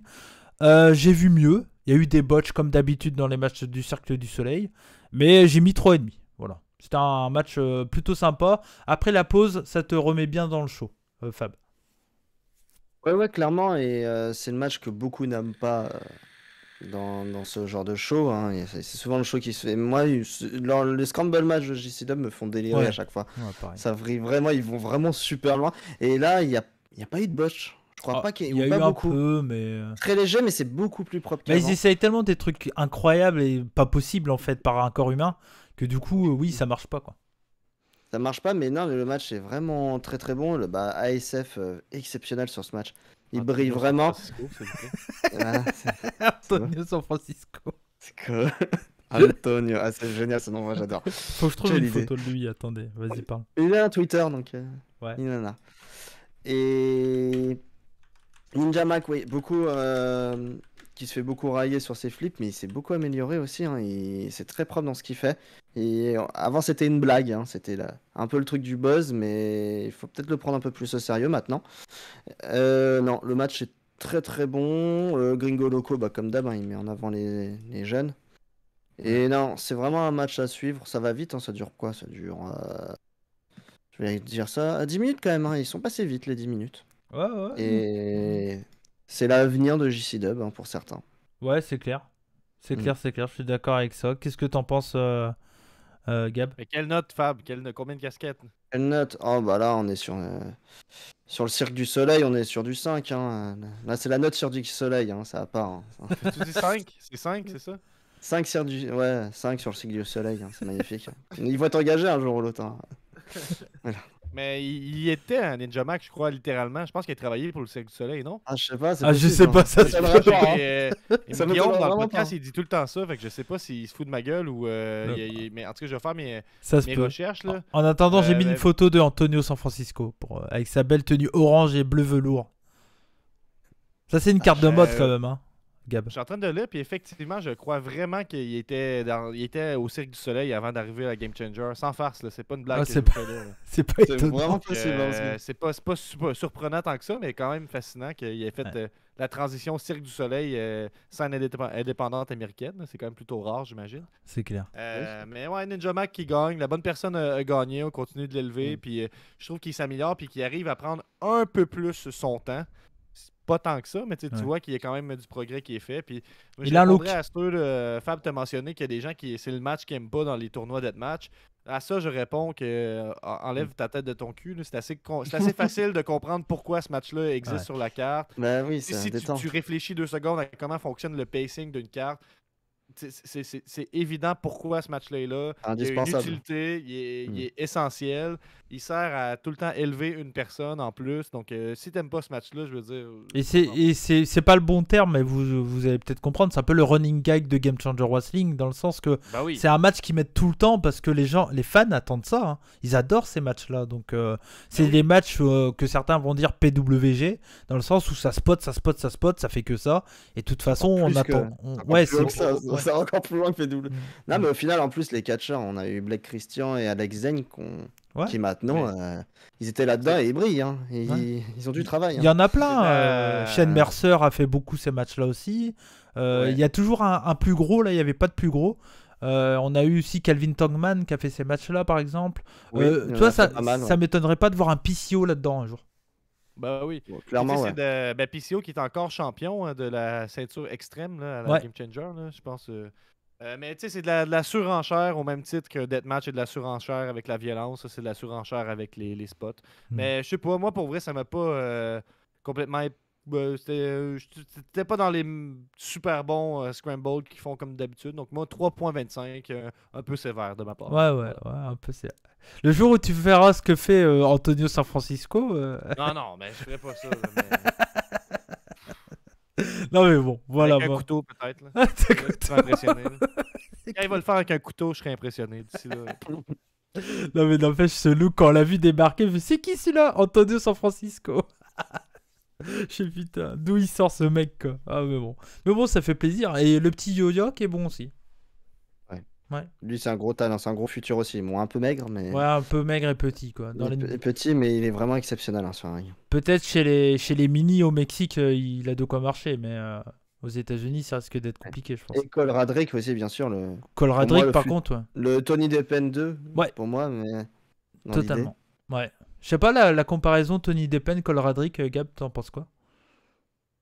Comment, excuse-moi? Cole Radrick et Tony Deppen. Fab, il fait beaucoup la comparaison entre les deux. Ben, je peux voir en termes de gabarit, mais je vois pas encore la même intensité, là, je dirais, de Tony Deppen. Mais je trouve que c'est un beau compliment que tu fais à Cole Radrick là, en disant Ouais. ça. Là. Mais ouais, je vois beaucoup de potentiel. Moi, je trouve, aussi, hein. Moi, je trouve. chez Cole. Il a des faciès qui ressemblent un peu à Tony Deppen aussi. Ouais. Ok, je peux pas aller aussi loin dans l'analyse. mais Ah je bah, vais garder ça en tête. ici, t'es chez les Ouais, experts c'est du des deathmatch, rebuts. hein, Ouais, attention. Hein. Le Puro, du Deathmatch, l'Australie, Ah bah oui, bah attends. Pakistan. Bien sûr, bien sûr. Bon, ouais, rigole pas trop, j'ai parlé à Mila Schmidt qui a catché au Pakistan, donc... Smith. Smith, pardon. Smith. Smith. Putain, ça Ah, prend une toi, t'as souplesse, écouté l'entrevue. Écoutez, bah oui. Et pourquoi t'as écouté l'entrevue? Parce que tu es membre de la Rebu Family. D'ailleurs, vous Voilà. pouvez vous souscrire pour 4,99€ ou 10$ canadiens. Ça donne les épisodes d'avance? Oui, bien entendu. Il y a tous les épisodes d'avance, tous les podcasts en avance, etc., etc. Et même les shows que je commente sont en avance. Hey, c'est moins, c'est 4,99$ par mois canadien. Là. C'est peut-être dit 10, là, c'est 4,99$. Là. Ah ouais, bah c'est le. En fait, ils ont juste changé le dollar en euros. C'est mieux, mais faut Bah. Ouais. le faire Ben, avec écoute, un VPN ou je suis en un train Québec, de- en fait. Je suis en train de m'abonner à Oh. l'instant. Oh là là, incroyable, ça. incroyable. Abonnement live pendant un épisode. Oh là là. Et J'ai donc vu du ça. coup, ah non, il y aura pas de notif parce que je les ai plus. Mais voilà. Ah bon, Mais en décevant, tout mais cas- je te notifie en ce moment. Là. Ça Ok, fait quand ok. même- Bah merci beaucoup à Gab La Promesse TV. Je crois que si je dis pas de bêtises sur YouTube. Bah, ça va. Je crois que c'est ça, c'est Promesse TV, non? Oui, mais il n'y a rien sur YouTube, donc pas encore. La promesse, ça va. À La Promesse qui vient d'être un nouveau membre de la Rebu Family. Merci beaucoup pour le soutien. C'est un vrai plaisir. Tu pourras avoir tous les podcasts et vidéos en avant-première. Voilà, incroyable. Voilà, c'est fou, hein. C'est genre Voilà. celui-là, tu vois, je l'up et ce soir, il est directement disponible pour les membres de la Rebu Family. Alors que pour tout le monde, il faut attendre une journée. On va Très bien. t'écouter ce soir. Ouais. c'est ça, c'est ça. Bon, on va enchaîner avec les demi-finales du tournoi. Pas de photo pour ça parce que bah on n'avait pas la suite, bien entendu. C'était donc Charlie Evans contre Alex Colon. Et ça m'a un peu surpris qu'ils mettent ça au lieu de mettre Alex Colon contre Masashi Takeda pour garder Kogar. Je me suis dit, dans le personnage de méchant un peu connard de Kogar, ça aurait été bien qu'il rencontre deux femmes avant d'arriver en finale. Dans le sens de jouer vraiment sur le fait un peu ouais voilà bah bien sûr que je gagne tout ça quoi, et j'aurais trouvé ça plutôt cool. Et quand j'ai vu que Alex Colon était en finale, je me suis dit bon, ils vont mettre Kogar et Alex Colon en finale encore avec victoire de Kogar. Bon, je connais pas bien mon deathmatch, faut croire. Donc victoire de Alex Colon dans un match quand même plutôt cool. Je trouve que Charlie Evans, ça l'a pas non plus passé pour une nulle dans le deathmatch. Après, on l'a dit, Alex Colon est quand même très très fort pour mettre over un balai. Exact. Ça a été Donc, mis de l'avant là, à fond la caisse. On se rappelle d'une corde à linge en particulier que Alex Colon a vendu en faisant un genre de double front flip. Là, je sais pas exactement, mais il a vraiment vendu là, Charlie Evans comme étant une lutteuse qui vaut $1 million. Là. Moi, j'ai trouvé qu'il a mis over comme le plus qu'il pouvait. Je trouve qu'il a bien compensé pour le travail de Schlack à son égard. Totalement. Mais ouais, non, mais pour moi, c'est l'une des raisons de pourquoi Alex Colon est le meilleur dans le deathmatch. Il met over tout le monde. Il se met il est hyper over parce qu'il est quand même ultra aimé par les fans de Game Changer et n'importe où il passe. Et Le là, problème, c'est ses expressions faciales qu'il n'y en a pas. bah, c'est un peu le Iceman, un peu, tu vois. Et de même. Oh, tu l'imites bien. Il pourrait faire le cover là, pour le Alex Colon Invitational. Là. En tout cas, bref. Je te laisse continuer. Il n'y a pas de souci. Je vais me chercher une bière pendant ce temps. Vas-y, va chercher une bière. Non, mais en tout cas, voilà. Mais moi, j'ai trouvé que c'était vraiment un bon match. Il y a eu une superplex de Colonne dans une vitre et Nearfall à 1. Donc un gros Nearfall, on sait qu'ils aiment bien faire ça dans le deathmatch. Et derrière, il y a eu un coup de néon plus la camel clutch à nouveau pour la victoire de Alex Colon. J'ai mis 4 sur 5. Fab, qu'est-ce que tu en as pensé? Super match, comme tu dis, Colin, il a mis over Charlie Evans à mort. Tant mieux pour elle, parce que c'était un peu dur le premier tour, c'était un peu décevant si ça ratait là. C'était vraiment un très bon match. Colin arrive à rendre legit une femme d'1m50 à peu près, 52, pas plus, C'est ça. face à lui, quoi. Donc c'était crédible, donc c'est là où il est fort. Le fighting spirit de Charlie Evans aussi sur ses retours. Bon, après, c'est quelque chose qui est assez classique dans le deathmatch, mais Ouais. ça rend vraiment toujours très bien. Et oui, non, moi j'ai mis 3,75. Et non, Colon a réussi à faire briller. Le match est parfaitement booké en fait. Il gagne sur. Et en plus, il gagne sur quoi? Sur le camel clutch. Donc Ouais, au final, pareil, c'est ouais. encore mieux. C'est mieux qu'un tombé, je trouve, pour la mettre over. Ouais, et c'est pareil, c'est Et- décision de l'arbitre aussi, je crois. Hein. Je sais Ouais, plus il me si elle semble, ouais. abandonne, mais. Ou peut-être qu'elle abandonne, Mais, je crois. je sais plus, mais tous les spots sont bons, tout est bien réalisé et c'est très très bien. J'aime ce genre de catcheurs qui, même s'ils sont au top, ils mettent tout le monde en valeur, Ouais. quoi qu'il arrive, et j'aime cette mentalité en fait. Donc, Tu vois, ouais, super match. c'est moins un name que Nick Gage, mais Ouais. Alex Colon Jericho, ça aurait mieux sorti que Nick Gage Jericho, quoi. Pour moi. Non. Ah, Ben, si. mieux sorti en termes de qualité de match, peut-être, mais en termes. Tu sais, Nick Gage était un Ouais. meilleur choix. Oui, avec non, sa non, mais position en avec termes le de Dark Side et drone, tout en ça. termes de nom de draw, c'est clair et net que Nick Gage est un meilleur choix. Ok. Mais au point de vue qualité in-ring, je pense que on n'aurait pas ressenti. Enfin, je pense Avec, pas qu'on. si le facteur stress a su affecter Nick Gage, je sais pas à quel point il aurait pas affecté Ouais, Alex je Colon. pense Mais pas, je je comprends pense ce que pas. tu veux dire. Je pense Ouais. que t'es juste trop fan de Alex Colon. Bah ouais, j'aime bien. Ouais. Non, mais pour moi, c'est un catcheur trop sous-coté, hein, Colon. Moi, j'étais pas loin de le détester, là, puis tu m'as tellement convaincu que j'y ai laissé sa chance, puis maintenant je l'adore. Bah, depuis. Sache que t'as fait ça. C'est ça, bon, tant mieux. Mais depuis plus d'1 an qu'on se connaît, c'est vrai que je t'ai fait bouffer du Alex Colon, quoi. Ça fait Ben partie. Ouais. Mais qu'est-ce que t'as pensé du combat, du coup? C'était super bon. Je trouve que ça a dépassé les attentes. Sans dire qu'on a cru à la victoire de Charlie Evans, je trouve que justement, il a vraiment fait bien paraître. Puis je pense qu'effectivement, comme je pense que quand je suis arrivé, vous posiez la question, je pense qu'elle aussi, elle a perdu connaissance, elle a perdu conscience. Fait que c'est encore une fois de cette façon-là qu'il a gagné avec son camel clutch. Moi, j'ai trouvé que c'était un super match. Je trouve que Charlie Evans s'est bien remis du match d'avant. Elle aurait pu arriver au niveau de la confiance, être un peu, pas déboussolé, mais être un peu froissé, je sais pas. Là. Puis je trouve qu'il a vraiment été arrivé solide dans ce match-là. Puis un court match, on savait qui allait gagner, mais quand même, on a embarqué, il y avait de l'émotion, tout ça. À cause que. Puis tout ça est expliqué par le fait que Colon l'a bien mis over. Donc moi, c'est un 3.5 là, ou peut-être un 3.75 généreux là, de ma part. J'ai été sévère tantôt, donc soyons généreux pour celui-là. J'étais encore Puis plus Charlie généreux Evans que toi. Charlie Evans qui est. J'allais dire ma découverte, mais Yamashita, je la connaissais pas, mais elle et Charlie Evans sont sur mon radar. Puis je pense que ce tournoi-là aura fait le bon travail de les mettre de l'avant, ces deux talents. Ouais, totalement. 3,75 généreux de ma part, j'ai envie de dire. Donc, Bah, voilà. tu es comme Fab et moi j'ai mis 4. Voilà. Ok. Ouais. Fab et moi, on s'en rejoint pas mal. Ouais, mais moi dans le deathmatch, c'est rare que je note bas. Hein. Parce qu'en fait, moi j'ai encore le fait de me dire, déjà le fait qu'il fasse du deathmatch, pour moi c'est minimum 3. En fait. Je comprends. Tu vois, le truc, c'est que déjà de faire du deathmatch, il faut avoir des grosses couilles. pour Oui, en puis toi, faire. tu le sais parce que t'en as déjà fait. Fab, as-tu déjà tombé sur un néon? Non. Non. Moi non plus. Il a marché sur un Audi Lego, l'a ça fait donc mal on déjà. C'est ça. Mais Fab, il a un enfant, donc il sait ce que c'est des fois de marcher sur des J'ai jouets. des quoi. Lego, moi, Ouais. je pense que c'est la même douleur. C'est ça, ouais, c'est ça, c'est clair. Non, mais en tout cas, voilà, c'était vraiment, comme tu l'as dit, je pense que même si une a passé qu'un premier tour, elle était là pour aider un peu Charlie Evans dans le match, hein, au passage, Raina. Elle était venue supporter Charlie Evans. C'est cool, et je trouve qu'il y a un truc à faire avec Charlie Evans et Raina Yamashita, de donner un peu de frais dans cette division Deathmatch de Game Changer Wrestling. Tu sors des mecs un peu plus, comme, voilà, on l'a dit, Shlak.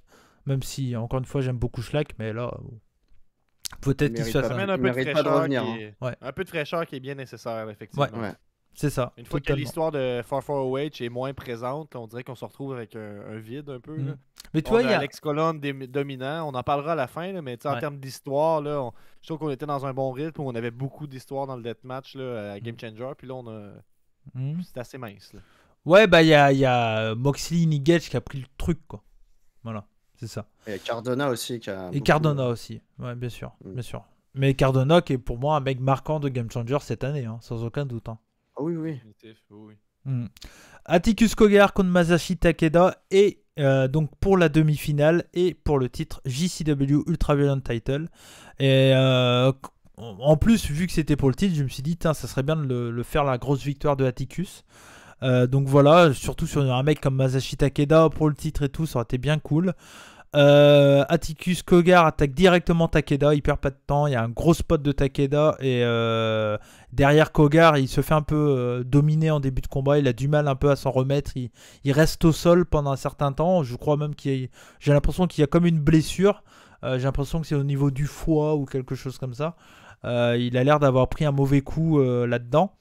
Il y a un Death Valley Driver dans le coin et qui est également dans une vitre de Kogar. Voilà. Nearfall, les pics sont utilisés par Atticus Kogar, mais Masashi Takeda lui répond avec les pics japonais, à savoir les Gusset Plate. Voilà.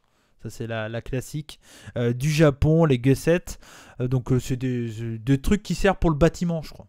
C'est des planches en acier avec des picous. Voilà. Et ils plantent ça dans le crâne. Intervention de Wedge parce qu'il fallait bien un peu d'overbooking, ça fait toujours voilà. Et on a alors qu'est-ce qu'on a? Oui, donc on a intervention de Wedge, pique dans le crâne plus le headlock driver du coup de comment dire de Masashi Takeda, donc qui se prend ça et là donc Nearfall et on a Jordan Oliver qui arrive, qui était blessé. Je crois qu'il s'était blessé dans la journée d'avant, je crois, contre Atticus Kogar. Je crois que c'est ça l'histoire. Je crois que c'est ça l'histoire. Donc, un truc du style. Donc il arrive blessé avec une béquille. Forward se fout de sa gueule. Au final, il est pas si blessé que ça parce que il met des coups, il fait ses coups, mais derrière il reprend sa béquille quand même. Il s'est dit bon, on va quand même pas péter le kayfabe en entier. on va essayer de garder la béquille. Derrière donc retour de Takeda, il y a un gros spot, Nearfall, Masashi Takeda finit par gagner le match après un reverse DDT sur un gros gros bundle de néon, voilà, on va dire ça comme ça. J'ai mis un très bon match, belle victoire. Encore une fois, j'ai sûrement peut-être été plus généreux que vous. J'ai mis 4,25 sur 5. Voilà. Moi j'ai adoré. Voilà. Fab. Non, moi je suis à 3,5. Le match est bien. Il est bien booké, mais c'est encore comme le premier match de Takeda. Hein. C'est vraiment. Takeda a vraiment mis le frein à main. Moi je trouve pas. Bah, je sais pas. Je trouve pas qu'il a fait énormément. Enfin, mais après, c'est beaucoup ce qu'il fait à la Freedom aussi. Hein. Il est là, il fait ce qu'il a à faire, mais il n'en fait pas plus, je trouve, dernièrement en tout cas. Et non, c'est un bon match, 3,5. Et un peu déçu que Kogar perde. Mais bon, c'est normal, hein, c'est Takeda, donc c'est pas déconnant non plus. Mais j'avais vraiment cette idée de finale contre Colon. Ils font patienter Kogar, on verra bien ce que ça donnera plus tard, mais peut-être que le problème de Kogar, c'est peut-être Forward au final maintenant. C'est peut-être qu'il est au-dessus de ça, il a besoin de le quitter parce que être dans l'ombre de RSP, ça va être compliqué pour lui. Ouais. Je pense qu'il faut qu'il quitte Forward, je pense. Une rivalité RSP et Kogar, ça serait bien, aussi, ouais. Sans problème. Ça serait bien, je pense, ouais.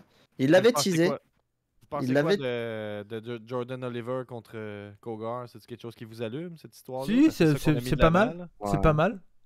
Je suis pas un grand fan de Oliver. Donc, bah, il est quand même bien mieux que ce qu'il a été dans le passé. Oui. Je le trouve assez fade, je sais pas. Je pense qu'ils vont le faire. Pourquoi pas essayer un deathmatch avec Jordan Oliver aussi, qui est pas un spécialiste. Ça pourrait être sympa, pourquoi pas. Je suis assez hypé, moi. Puis Fab, tu disais qu'ils ont teasé Kogar contre RSP? Pas qu'ils l'ont teasé, mais il y avait eu un moment où RSP... C'était contre qui? C'était contre Gage, je crois, ou je sais plus quand, là, récemment, où Forward avait fait... Quand RSP était revenu et que Forward avait fait semblant de trahir RSP, je crois, ou un truc comme ça. Non, c'est contraire, c'est RSP qui avait fait semblant Et Forforowatch a été intervenu sur Nick Gage. RSP avait débarqué et RSP avait fait semblant d'être du côté de Nick Gage. Et les deux s'étaient un peu frités. Et au final, à la fin, RSP, en fait, c'était un piège. Ouais. Et RSP était toujours le membre de Forforowatch. Mais il y avait eu une tension quand même entre les deux. Ça s'était un peu chatouillé là. Même si c'était pour de faux, il y avait quand même une chatouille à voir. Et le public avait bien réagi sur le moment quand il pensait vraiment qu'il y avait une confrontation entre Ça les pourrait deux. être un Donc, bon babyface, enfin babyface, un bon face. il est très aimé. Koga. Hein. Ouais. Ça se sent qu'il est déjà très aimé. Hein. Donc, il est hyper over. Hein. Ouais. Donc, je sais pas combien de temps ils vont attendre, mais c'est pognon. Hein. Franchement, Kogar, c'est de l'argent. Hein. Ouais, et puis c'est quelqu'un qui a un look, un style, qui a un charisme aussi. Il peut être très intéressant de miser dessus pour le futur, pour la division Deathmatch, quoi. Moi, je serais eux, je le ferais, hein, mais bon, après. Oui. Là, on va dire verra. que Game Changer, ils se sont quand même basés sur les names pendant un certain temps, tu vois. Nick Gage, Matt Cardona, John Moxley, si tu remontes un peu en arrière, RSP. Enfin, c'est des names qui sont déjà connus dans leur domaine, tu vois, dans le deathmatch, Cardona dans le mainstream. Enfin voilà, il y a John Moxley et les deux. Enfin voilà, il y a toujours eu des gros noms. J'aimerais bien qu'un jour ils aient les couilles de mettre un jeune mec champion deathmatch. Enfin, un champion, bah, heavyweight, c'est mort. Enfin, champion normal, il sera jamais, je pense. J'ai du mal à croire. Mais champion ultra violent, il peut l'être. Donc voilà. Gab. Oui, clairement, oui. Ouais, je suis d'accord avec ça. Il pourrait définitivement devenir champion ultra-violent. Tu sais, je pense que dans la lutte, on a souvent tendance à dire en tant que fan, ah, il aurait dû faire ça. Je dirais pas jusqu'à dire qu'il aurait dû faire gagner Kogar, mais il aurait définitivement pu. Puis moi, je pense que ça aurait été la décision que j'aurais préférée. Je pense qu'on aurait pu amener tout l'angle d'après-match du main event et l'apporter plus tôt dans la soirée. Tu sais, je pense qu'on aurait pu l'apporter même dans une défaite, puis que ça amène une défaite là, de Colon. Là, mais là, je veux pas devancer trop. Là, mais moi, je pense pas que ça a été la bonne décision, la meilleure décision qui a été prise en faisant perdre Kogar à ce moment-là. Je pense qu'une victoire dominante avec le titre puis le tournoi, ça aurait été quand même fou, mais il y a des gens qui derrière se disent que c'est pas le bon timing puis ont d'autres idées. Fait que je demeure ouvert à voir qu'est-ce qu'ils ont prévu, mais c'était un peu décevant. Là, Bah, On avait un peu un feeling de Kenny Omega qui bat Adam Page là, la dernière fois. Moi, je sentais que c'était le moment, finalement ça l'a pas été. Je sens que c'est remis à plus tard, mais pourquoi, je sais pas trop. bah pour Puis, moi, c'est TOS l'année prochaine. Hein. ben, probablement. Et puis rendu là, il faut. Puis tu sais, rendu là, tu sais, quand on va arriver à l'événement, sûrement que je vais être encore plus hypé, puis tant mieux. Là, mais bon. Fait que pour moi, c'est un match sympathique, là, mais pour moi, c'est un 3.5. Là, Ok. Ça m'a pas particulièrement marqué. Je trouvais que c'était un peu bourrin, un peu pas beaucoup de storytelling. Ah non, là, c'est sûr. Mais voilà. Puis tu sais, je pense peut-être un peu froissé par le fait que j'aurais Ouais. préféré voir une victoire de Kogar. Moi, après, il y a moi, je suis aussi fan de Colon que de Takeda, donc automatiquement, ça aide beaucoup. Pour moi, que Takeda gagne contre Kogar, même si j'adore Kogar et que je pense que ça est le futur, que Takeda gagne contre Kogar, c'est pas Dupont, quoi. C'est Takeda, quoi. C'est pas n'importe qui. Donc, moi, ça me paraît logique. Le mec, c'est une légende. À partir du moment, enfin voilà, c'est pas Onita, quoi, Takeda. Dans le sens que le mec catch, il met quand même over. Je trouve qu'il a mis over Kogar dans son match. Il y a eu un peu C'est l'overbooking. champion aussi. Fait Ouais, cette idée-là, c'est ça. il y a l'idée de c'est le champion. Donc, tu sais, si le champion se rend pas en finale, Ouais. il y a quand même il y a une logique. Là. Mais c'est vrai que ça nous a mis un petit froid pendant le live. On était là à dire ah merde, dommage. Peut-être un petit truc loupé, quoi. Mais bon, moi je pense qu'ils vont le faire pour plus tard. Hein. Pour moi, TOS, j'espère vraiment qu'ils vont lui le donner, surtout avec le fait on va y revenir, mais la victoire de Colon qui enchaîne TOS plus NGI cette année. 3 TOS d'affilée, NGI cette année. Le mec, palmarès incroyable. Moi, je dirais juste que, pour terminer là, sur ce match-là, je dirais que pour moi, ça n'a jamais été une bonne idée quand ils ont décidé de mettre un titre en jeu pendant un tournoi. Là. Je trouve que à chaque fois, ça nuit au match plus que ça leur ajoute. Là, ils l'ont fait hein, avec Nick Gage quand il était champion. Puis Nick Gage a gagné, puis c'était évident d'un bout à l'autre. Ouais. Je pense que c'est le NGI 3, là, peut-être, là, si je me trompe. Un truc comme ça, ouais. En tout cas, dans la même salle que celle qu'on a vue. C'est ça. Donc on arrive en finale. Donc on a eu juste 10 minutes de regard de Nick Gage. Un peu plus. C'était... Putain. Donc, ça, bon, pour ceux qui nous écoutent en version audio, allez voir la vidéo, hein, voilà, parce que ça marche moins bien en audio, le regard perçant. Mais bon. Mais en tout cas, on a eu 10 minutes, un peu plus de regard, parce que nous, on attendait vite fait la finale pour aller mater Full Gear. Entre Game Changer et Full Gear, on a eu une longue pause de 22 secondes. Est-ce qu'on finit à temps? 22 secondes avant Full Gear, ça a terminé? Ouais, Ouais, ouais. à peu près. ouais. Wow. Pas plus, hein. Vraiment, Ouais, c'était calculé. ouais. Bah, franchement, ouais, j'ai eu le temps d'aller pisser, revenir, le Full Gear était lancé. Donc, ouais, non, c'était bien. Mais ils ont pris du retard sur l'installation des néons pour la finale. Ouais. Oui. C'est mon expertise qui me dit ça parce que. Enfin, c'est juste que c'est du bon sens, hein, clairement. Parce que. Mais le compteur, Ouais, c'est il y ça. avait le compteur de 10 minutes qui reculait. Il passait à 6 minutes, après il repassait à 8 minutes. Après, Ouais. je donc, crois qu'il a duré bien 20 minutes, le Ouais. 10 minutes. donc notre bon sens à Fab et moi dit qu'ils ont perdu du temps sur l'installation des néons. Mais c'est juste le bon Parce sens. que hein. le stream en tant que tel dure 3 heures, mais l'écouter, là, puis je l'ai écouté 2 fois, là, c'est à peu près 1h30, là, je pense, là, quasiment. Il y a beaucoup de temps d'attente pendant la soirée. Peut-être pas. On Ouais. exagère un peu, là, mais. Ouais, 2 heures. Mais Mais bien. quand même, c'est quand même Ouais. 1 heure d'attente. Là. Ouais, je pense. Bah après, c'est du deathmatch, faut installer les trucs et tout ça. hein. Ouais, t'as raison. Oui, parce que regarde, je prends un exemple qui me fait penser ça.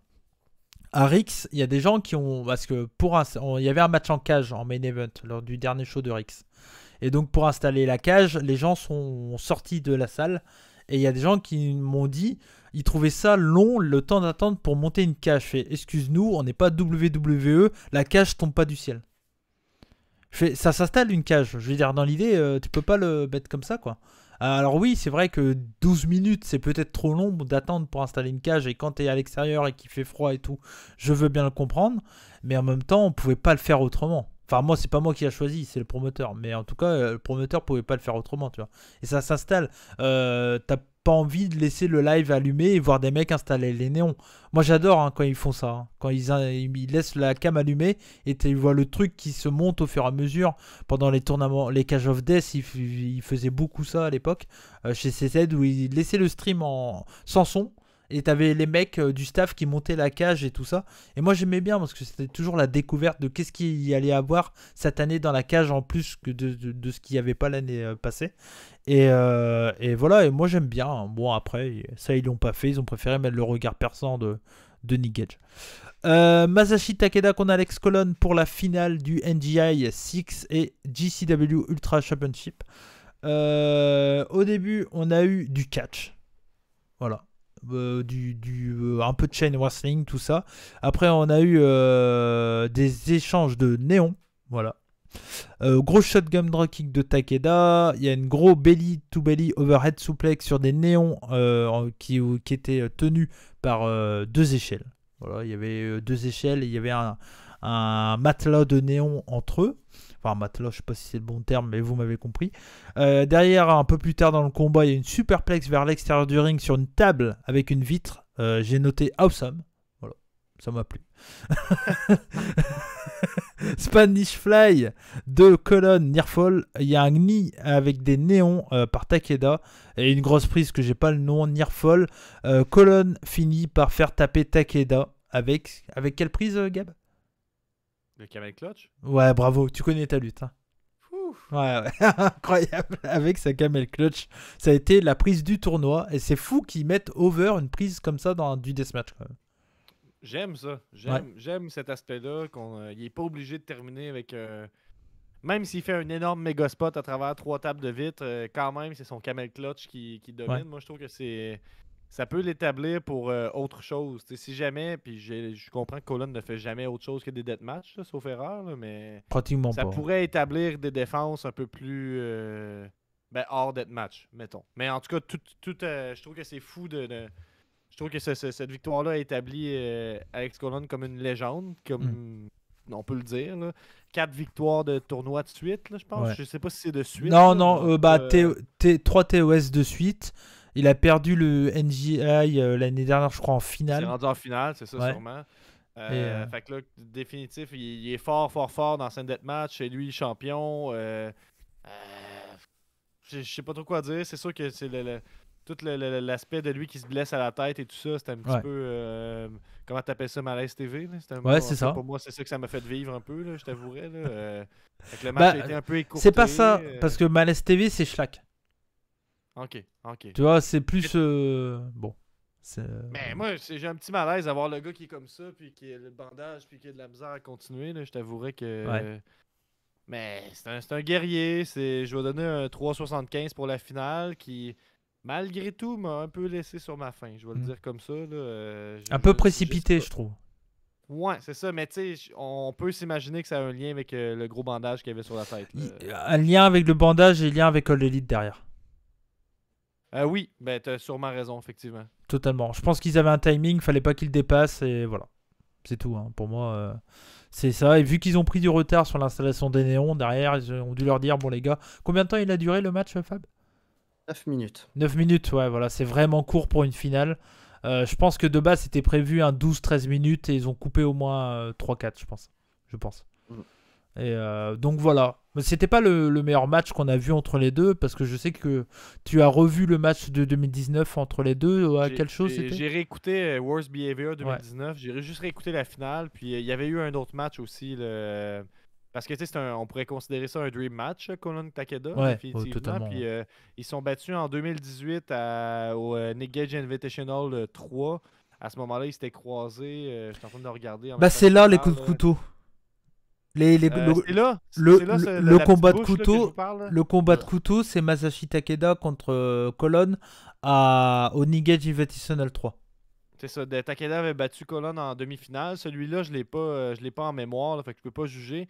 J'ai réécouté parce que on dirait que ça m'avait laissé un peu sur ma faim. Fait que je me suis dit, je vais aller voir leur autre match puis tout ça. Puis Worst Behavior 2019, c'est à des années-lumière de ce match-là, selon moi. Là, j'ai trouvé que c'était incroyable. Le storytelling était plus là. J'ai trouvé que c'était vraiment plus solide. Ils avaient eu quoi, 15-16 minutes? Un événement de 2019, là, mais tout ça pour dire que c'était quand même un bon affrontement entre les deux, mais on sentait que peut-être effectivement qu'ils ont manqué quelques minutes pour amener ça au calibre qu'on sait qu'ils sont capables d'amener le match. Là, mais voilà. Fait que c'est ça que j'avais à vous dire. Fait que si vous cherchez un match à écouter, cette finale-là vaut la peine, mais je pense que de se taper leur autre match ensemble, ça peut être une bonne petite soirée.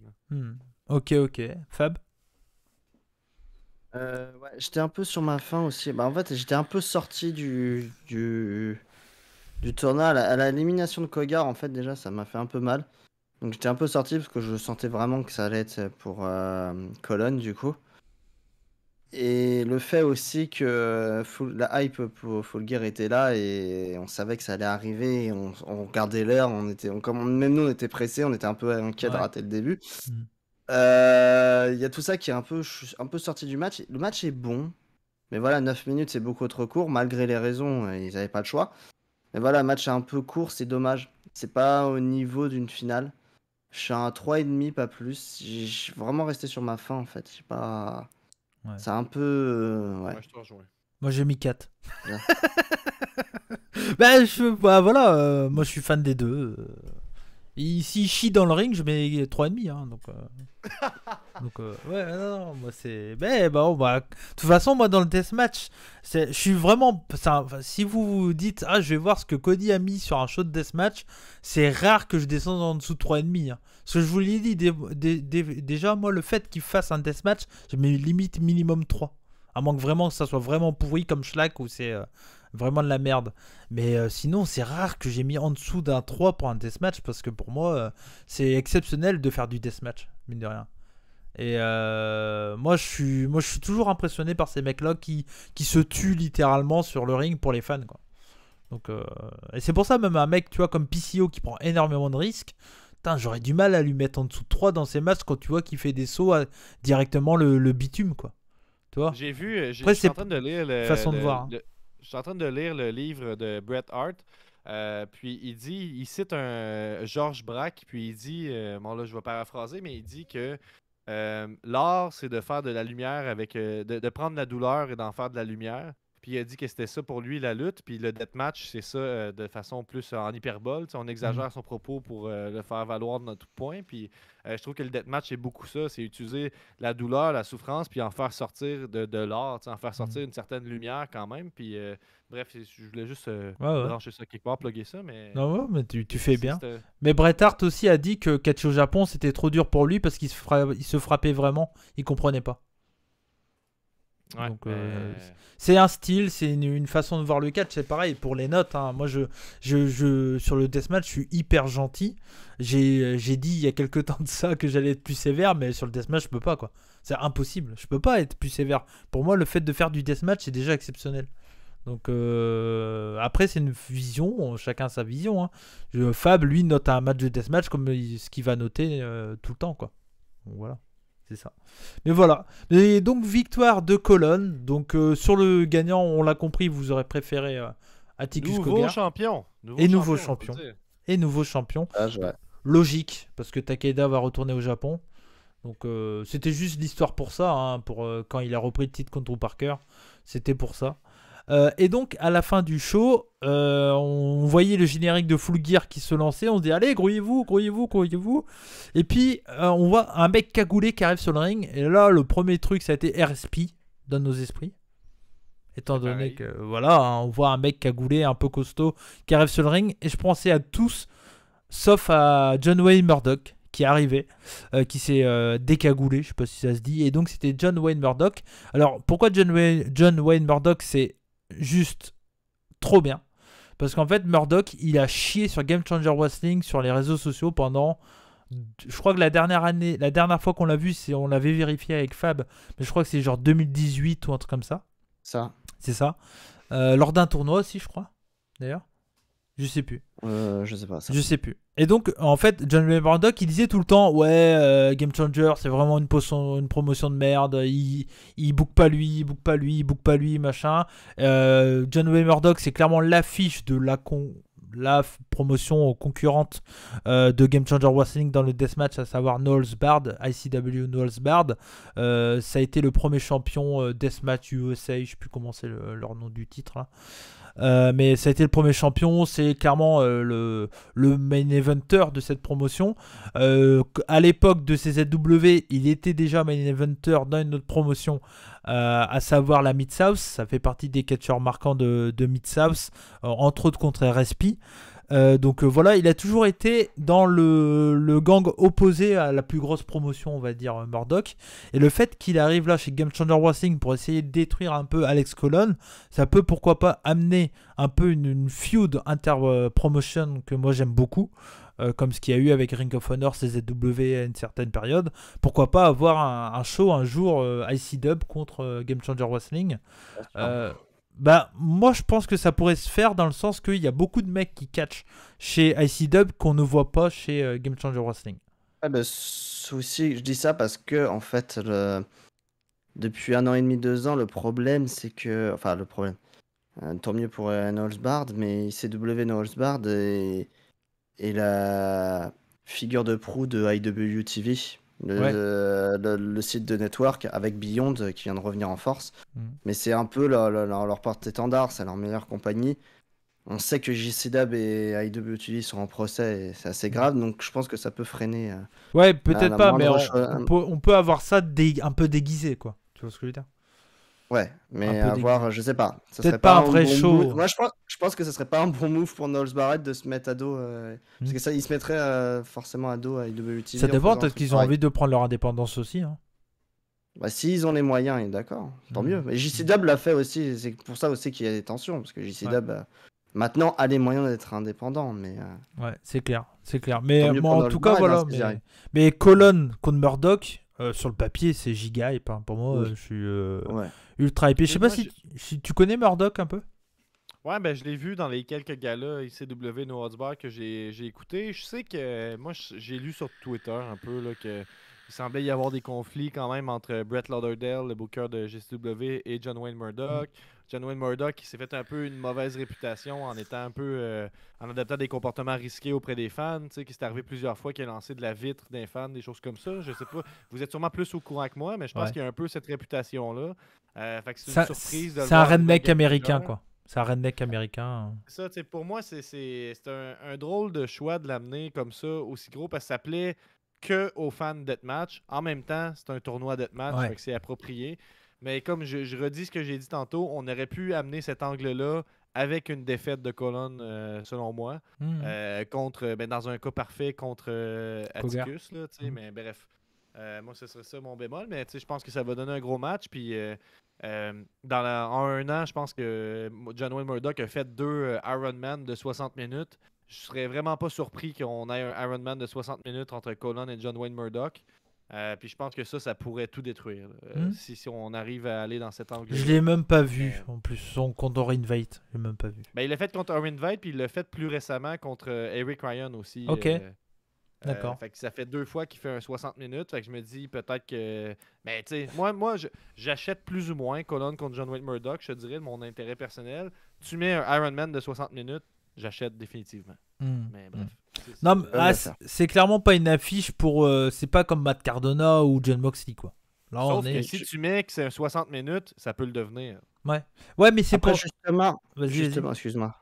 Justement, comme on disait au début, JCW est justement avec une arrivée de John Wayne Murdoch qui fait pas le buzz comme un Cardona ou un Moxley, a vraiment envie de créer sa vraie division deathmatch Voilà. avec le titre ultra violent et vraiment séparé de son Star Power qui sera le titre World que Nick Gage va peut-être moins toucher du coup maintenant. Et vraiment les séparer. Il y aura le côté Star Power avec le titre World. Il y a même le titre tag qui sont revenus. Je pense qu'il n'y a pas de hasard. Ils essaient de se restructurer. Et le titre Ultra Voyant sera plus pour le public de niche de base de JCW avec le Deathmatch. Et Murdoch est. Voilà. Et le Murdoch est un très bon choix parce que les fans l'adorent. Pour moi, l'affiche qu'il faut faire au Ballroom pour le titre de Moxley, en espérant qu'il va mieux et qu'il revienne à ce moment-là, donc c'est en janvier 2022 dans mes souvenirs, c'est PCO Moxley. En main event. Je sais pas si là c'est populaire. Moi je pense que ça sera plus Cardona. Oh non, PCO Moxley, c'est hot parce que PCO quand même, il a marqué les gens chez Ring of Honor, il a marqué les gens chez Game Changer Wrestling. Et après il y a des Bandidos qui arrivent, il y a du lourd qui arrive. Mais PCO, c'est Game Changer qui l'a remis sur la carte, quoi. Oui, c'est vrai. Son match contre Walter. Il a dit PCO dans mon entrevue avec lui, je pense qu'il a déjà dit chez CJDLL aussi. Oh, c'est compliqué à cette heure-ci. C'est que voilà, le monstre est de retour à la maison, quoi. Et c'est sa maison, Game Changer Wrestling. Il faut dire qu'il est champion Extreme mais ça... 1162 jours. Ouais, mais ce titre-là... En fait, ce titre-là, ça a été un titre qui était le titre secondaire, qui n'était pas vraiment deathmatch, mais qui était là un peu... voilà, quoi. C'est un peu particulier, quoi. Pour moi, le gros match de ce titre-là, c'est Takeda contre... pas Takeda. Masato Tanaka contre PCO, qui est incroyable. Une brawl violente. Takeda contre PCO, ça existe? Non, Takeda, non, c'est Masato Tanaka. Ah, ok. Ouais. Correct. C'est l'ancien de ECW, entre autres. Ouais. Et Masato Tanaka contre PCO, c'est exceptionnel. C'est une brawl de 15 minutes où les deux se mettent des coups de chaise, mais incroyable. Pour revenir à l'événement, pour vous, John Wayne Murdoch, c'est un bon lutteur ou... Ouais. Okay. Un bagarreur, ouais. Un bon bagarreur. Ouais. C'est un style assez différent. Il peut faire du storytelling aussi. Hein. Ouais, c'est un cogneur en fait. Et c'est vraiment... C'est pas un gros spotter en final. Lui, il prend des armes, Ça dépend, il a fait des gros spots aussi, mais on va dire c'est un peu plus le style d'un RSP. Oui. On va le dire, Game Changer connaissent vraiment bien leur public. Là, c'est une surprise pour leur public. Puis comme tu dis, c'est une restructuration. On est en train de dire, on va continuer à mettre de l'énergie dans cette division-là. On va continuer à amener des gens qui sont pas des draws mainstream. Mais on sait que vous c'est une surprise pour vous de voir John Wayne Murdoch. Fait que c'était une très bonne fin. Puis au final, même si je suis pas d'accord avec je mets des guillemets avec Alex Colon qui gagne, ça reste que quand il va élever quelqu'un d'autre, mais ça va être Ça fait du sens quand même, mais là, à un moment donné, tu sais, là, les Ben, victoires de tournoi par-dessus victoires de tournoi, je pense que ça met en valeur qu'il faut mettre les jeunes un peu plus de l'avant. ouais. Mais moi, je pense, tu vois, c'est pas un show marquant sur le moment, mais ça peut être un vrai point de départ pour Game Changer Wrestling, ce show. C'est clairement pas pour moi le meilleur show qu'on a eu C'était de plus de Deathmatch. transition, quasiment. Tu sais, j'avais Ouais, mais fini. c'est un Tu parles show de restructuration, Fab, puis ça me parle beaucoup. J'ai vraiment l'impression qu'on était dans cet angle-là. Oui, Mis à part qu'on a établi les deux femmes, tu sais, comme étant, ouais, eux, ils vont revenir, ils ont une nouvelle importance Ça. ici. Tu sais, c'était ouais. beaucoup juste cogner le clou sur ce qu'on savait déjà, c'est-à-dire que Colon est au top de la division Deathmatch. Ouais, je suis d'accord avec ça, mais je pense que dans quelques temps, on se dira peut-être le changement de Game Changer a commencé avec ce show. Tu vois. Peut-être. Moi, j'ai l'impression. Ouais. J'ai l'impression. Je sais pas. Après, Mais- à voir, en espérant qu'ils mettent vraiment le titre ultra violent en avant, parce que bon, pour l'instant, il est pas très en avant. Hein. Colon l'a obtenu, il l'a pas Partout au vraiment Japon. défendu. Drew Parker l'a pris. Ouais. Ensuite, Drew Parker l'a pas défendu non plus. Il l'a perdu comme ça un peu à l'arrache Mhm. contre Takeda parce qu'il fallait le ramener aux États-Unis tout simplement, mais c'est un peu à l'arrache. Ouais. En espérant que là, il fasse vraiment une vraie compétition. Bah là, Ça serait vraiment bien. tu le fais garder à Cologne jusqu'au TOS et en finale du TOS, Kogar le remporte remporte le tournoi et le titre. Wow. Ça serait beau. Ça fait plaisir. Bah, ouais. Connaissant JCW, je sais pas, parce qu'ils ont mis, comme tu dis, hein, Colon qui gagne beaucoup de tournois, qui a gagné tous les tournois quasiment dernièrement. Nick Gage qui a été champion pendant longtemps. Entre-temps, il y a eu juste eu RSP parce qu'il a eu le for Wedge, mais au final, ils aiment pas trop Mais tu prendre vois, des risques. Hein. RSP, son run était chiant à mourir. Vraiment. Ah oui, Il était chiant à mourir. C'était vraiment horrible. Nick Gage, c'était intéressant parce qu'il y avait des matchs un peu particuliers, tout ça. Ben oui. Matt Cardona, ça a été comment on appelle ça, la bouffée d'air frais de la ceinture, un peu le côté vraiment frais. L'apport de John Moxley, ça amenait le Star Power dans la title picture pour le main event. Et je pense que derrière, ils vont vraiment faire une division de fans smarteux de deathmatch. Et ils vont se dire, c'est pas avec ça qu'on va ramener du monde, donc on va faire plaisir à nos fans de deathmatch. Et ils vont garder le fait de ramener du monde avec le Spring Break, avec les Dream Match qu'on va avoir bientôt avec tous les arrivées de Ring of Honor et tout. Les Briscoe champions, enfin voilà, ils ont mine de rien, t'as les Briscoe champions tag team quand même. C'est pas rien quoi. Après, ils ont deux publics en fait. Hmm. L'avantage, c'est que avec le deathmatch, ils vont remplir encore des salles. En billetterie, c'est assez exceptionnel. Ils font sold out tout le temps. Mais en même temps, ils savent ils peuvent faire plus d'argent avec des vrais stars avec Fit TV. Fit TV, je pense, et c'est vraiment là en un an, je pense que ça a vraiment explosé.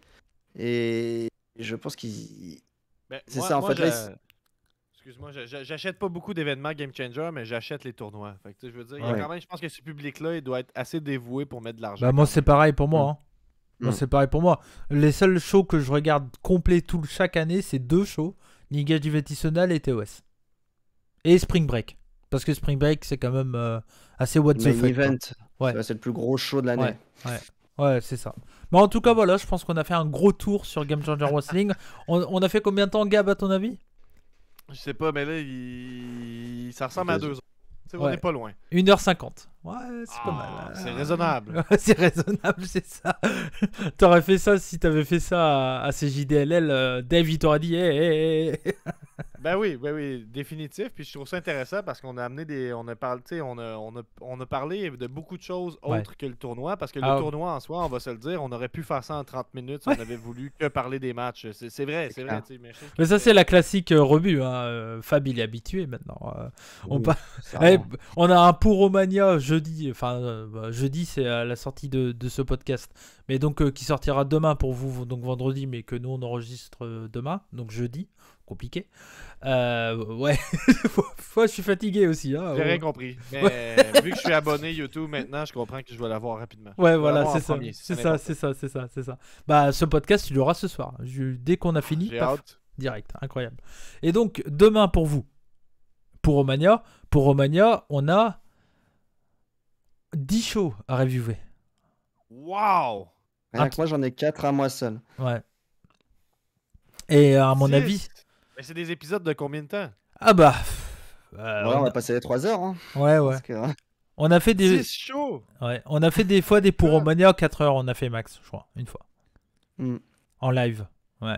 Mais Oh, c'est la beauté des rebuts, vous êtes les seuls à faire ça. Fait que on prend Mais notre c'est temps. vrai, c'est vrai. Ben, on Bah, prend c'est notre... Est-ce qu'il y a quelqu'un qui couvre ces 10 shows-là? Je ne pense pas. Non, non, mais on est le seul Non. podcast hebdomadaire qui parle de Puro, donc en même temps en français. Donc au Québec il y en a pas, en Belgique il y en a pas, en Suisse il y en a Mais pas. j'ai écrit sur YouTube, là, Nick Gage Invitational 6 Review, aucune.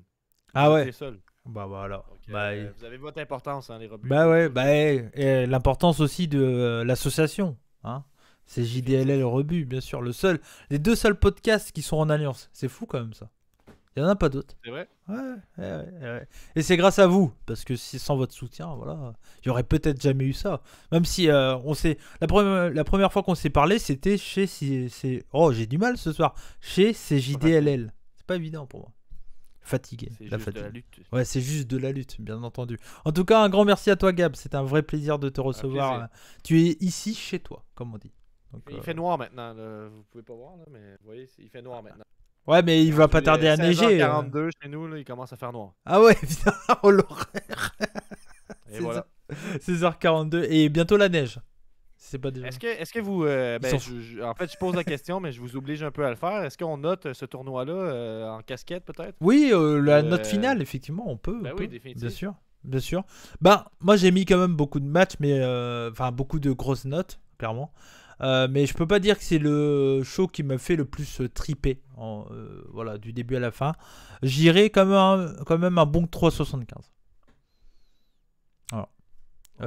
Ça Vas-y, commence à 3, faut se dire, avec toi. Fait que ça commence à 3. Moi, j'ai envie d'y aller avec un 3.5 que je considère peut-être généreux. J'ai envie de dire, là. Mais c'était une bonne soirée, mais ça reste que. C'est le pas- TOS, je pense que le si vous avez eu du plaisir avec le podcast qu'on vient de faire, peut-être Ouais. que ça peut être suffisant. Moi, Ouais. je vous conseillerais d'écouter peut-être le match de Akira Colon, qui, selon Ouais. moi, est l'incontournable du tournoi. Mm. Sinon, gardez un œil si vous voulez voir Charlie Evans. Charlie Evans contre Colon, puis Akira contre Colon. Moi, c'est peut-être les 2 matchs que je vous dis. Encore une fois, Allez les voir. Là. pour moi, les 3 matchs à voir, c'est les 3 matchs de colonne. Ben, t'as tout à fait raison. T'as tout à fait raison. Fait qu'un 3.5 pour moi. Ouais, ok. Fab. Bah, moi, je suis à 3,25. Hein, je suis pas. Ouais. Je reste sur ma faim. Franchement, je reste sur ma faim là. C'est vraiment. Je m'attendais à. J'étais très hypé. Hein. J'étais à fond. Je l'ai Ouais. acheté. Ah ouais. C'est rare Ouais. que j'achète des trucs d'habitude. Mais non, là, j'étais un peu déçu, un peu sur ma faim. Après, il y a le fait aussi, franchement, on l'a déjà dit, mais on avait la hype pour Full Gear. On avait tellement la hype pour Full Gear que c'était juste l'apéritif, en fait, ce show quasiment. Et Nous, on a enchaîné ça a les joué deux. aussi. Mm. Ça, Ouais, et ouais, non, mais ça, c'est ça te fait mal aussi un peu, mais parce que la preuve, personne n'en a parlé derrière. La preuve, comme dit Gab, il n'y a pas de review, il n'y a rien. Et je pense que même sur Twitter, tu regardes, il n'y a personne n'en a parlé, alors qu'un tournoi JCW, normalement, on en parle, généralement. Il y a beaucoup de chances qu'on fasse la review que pour nous, au passage. Non, je rigole. Mais non, mais non. Non, parce que je sais, il y a des auditeurs des rebuts du catch qui curieux. écoutent et regardent les rebuts pratiquement que quand je parle de deathmatch, quoi. Donc, du coup, il y a un public, hein, fan de deathmatch en France. Il n'y a pas beaucoup, mais il y a un public. Et c'est pour ça qu'on le fait, parce qu'il en faut pour tout le monde. Voilà, ça. C'est important. Donc voilà. En tout cas, excusez-moi, j'avais rongé mon ongle et j'avais l'ongle dans la bouche et ça me gênait. Bah oui, bah ça arrive. Je dis tout aux auditeurs. En tout cas, merci à toi, Fab, c'est un plaisir. Un plaisir, comme toujours. Bah ouais, et puis on se retrouve demain pour le Puromania de Évidemment. 5h30. Hein. Ouais. En tout cas, merci à toi, Gab. Hein. Toujours un plaisir de te recevoir ici. Et puis, de temps en temps, hein, n'hésitez pas à les rattraper. C'est JDLL lors de ma tournée canadienne. Restez à l'affût. Hein. Cody passe à C'est juste la lutte. Moi, je passe au rebut du catch. On tente de faire ça plus souvent. On s'est revus aujourd'hui. Quand on se voit, vous pouvez savoir que ça peut revenir dans le futur proche. Bah, des bien fois. sûr. Donc, et puis, il y a Benny tous les restez à mois. l'affût. Et Benny tous les Effectivement. mois pour la review de WWE. Et la semaine prochaine, Survivor Series. Voilà. Incroyable. Et j'espère que la prochaine fois qu'on va se parler, on va pouvoir parler des matchs de PCO à Game Changer. Ah ouais, totalement. Bah oui, ça serait cool. Ça serait cool en tout cas. Mais en tout cas, merci à vous de nous avoir regardé ou écouté. Gab, est-ce que tu connais la phrase de fin des rugby du catch? Ouais, vous l'avez emprunté, hein, je pense, C'est juste la lutte. Ouais. Mais n'oubliez pas, soyez curieux tout le monde. Hey, ciao, on finit comme ça. Salut, ciao. Salut.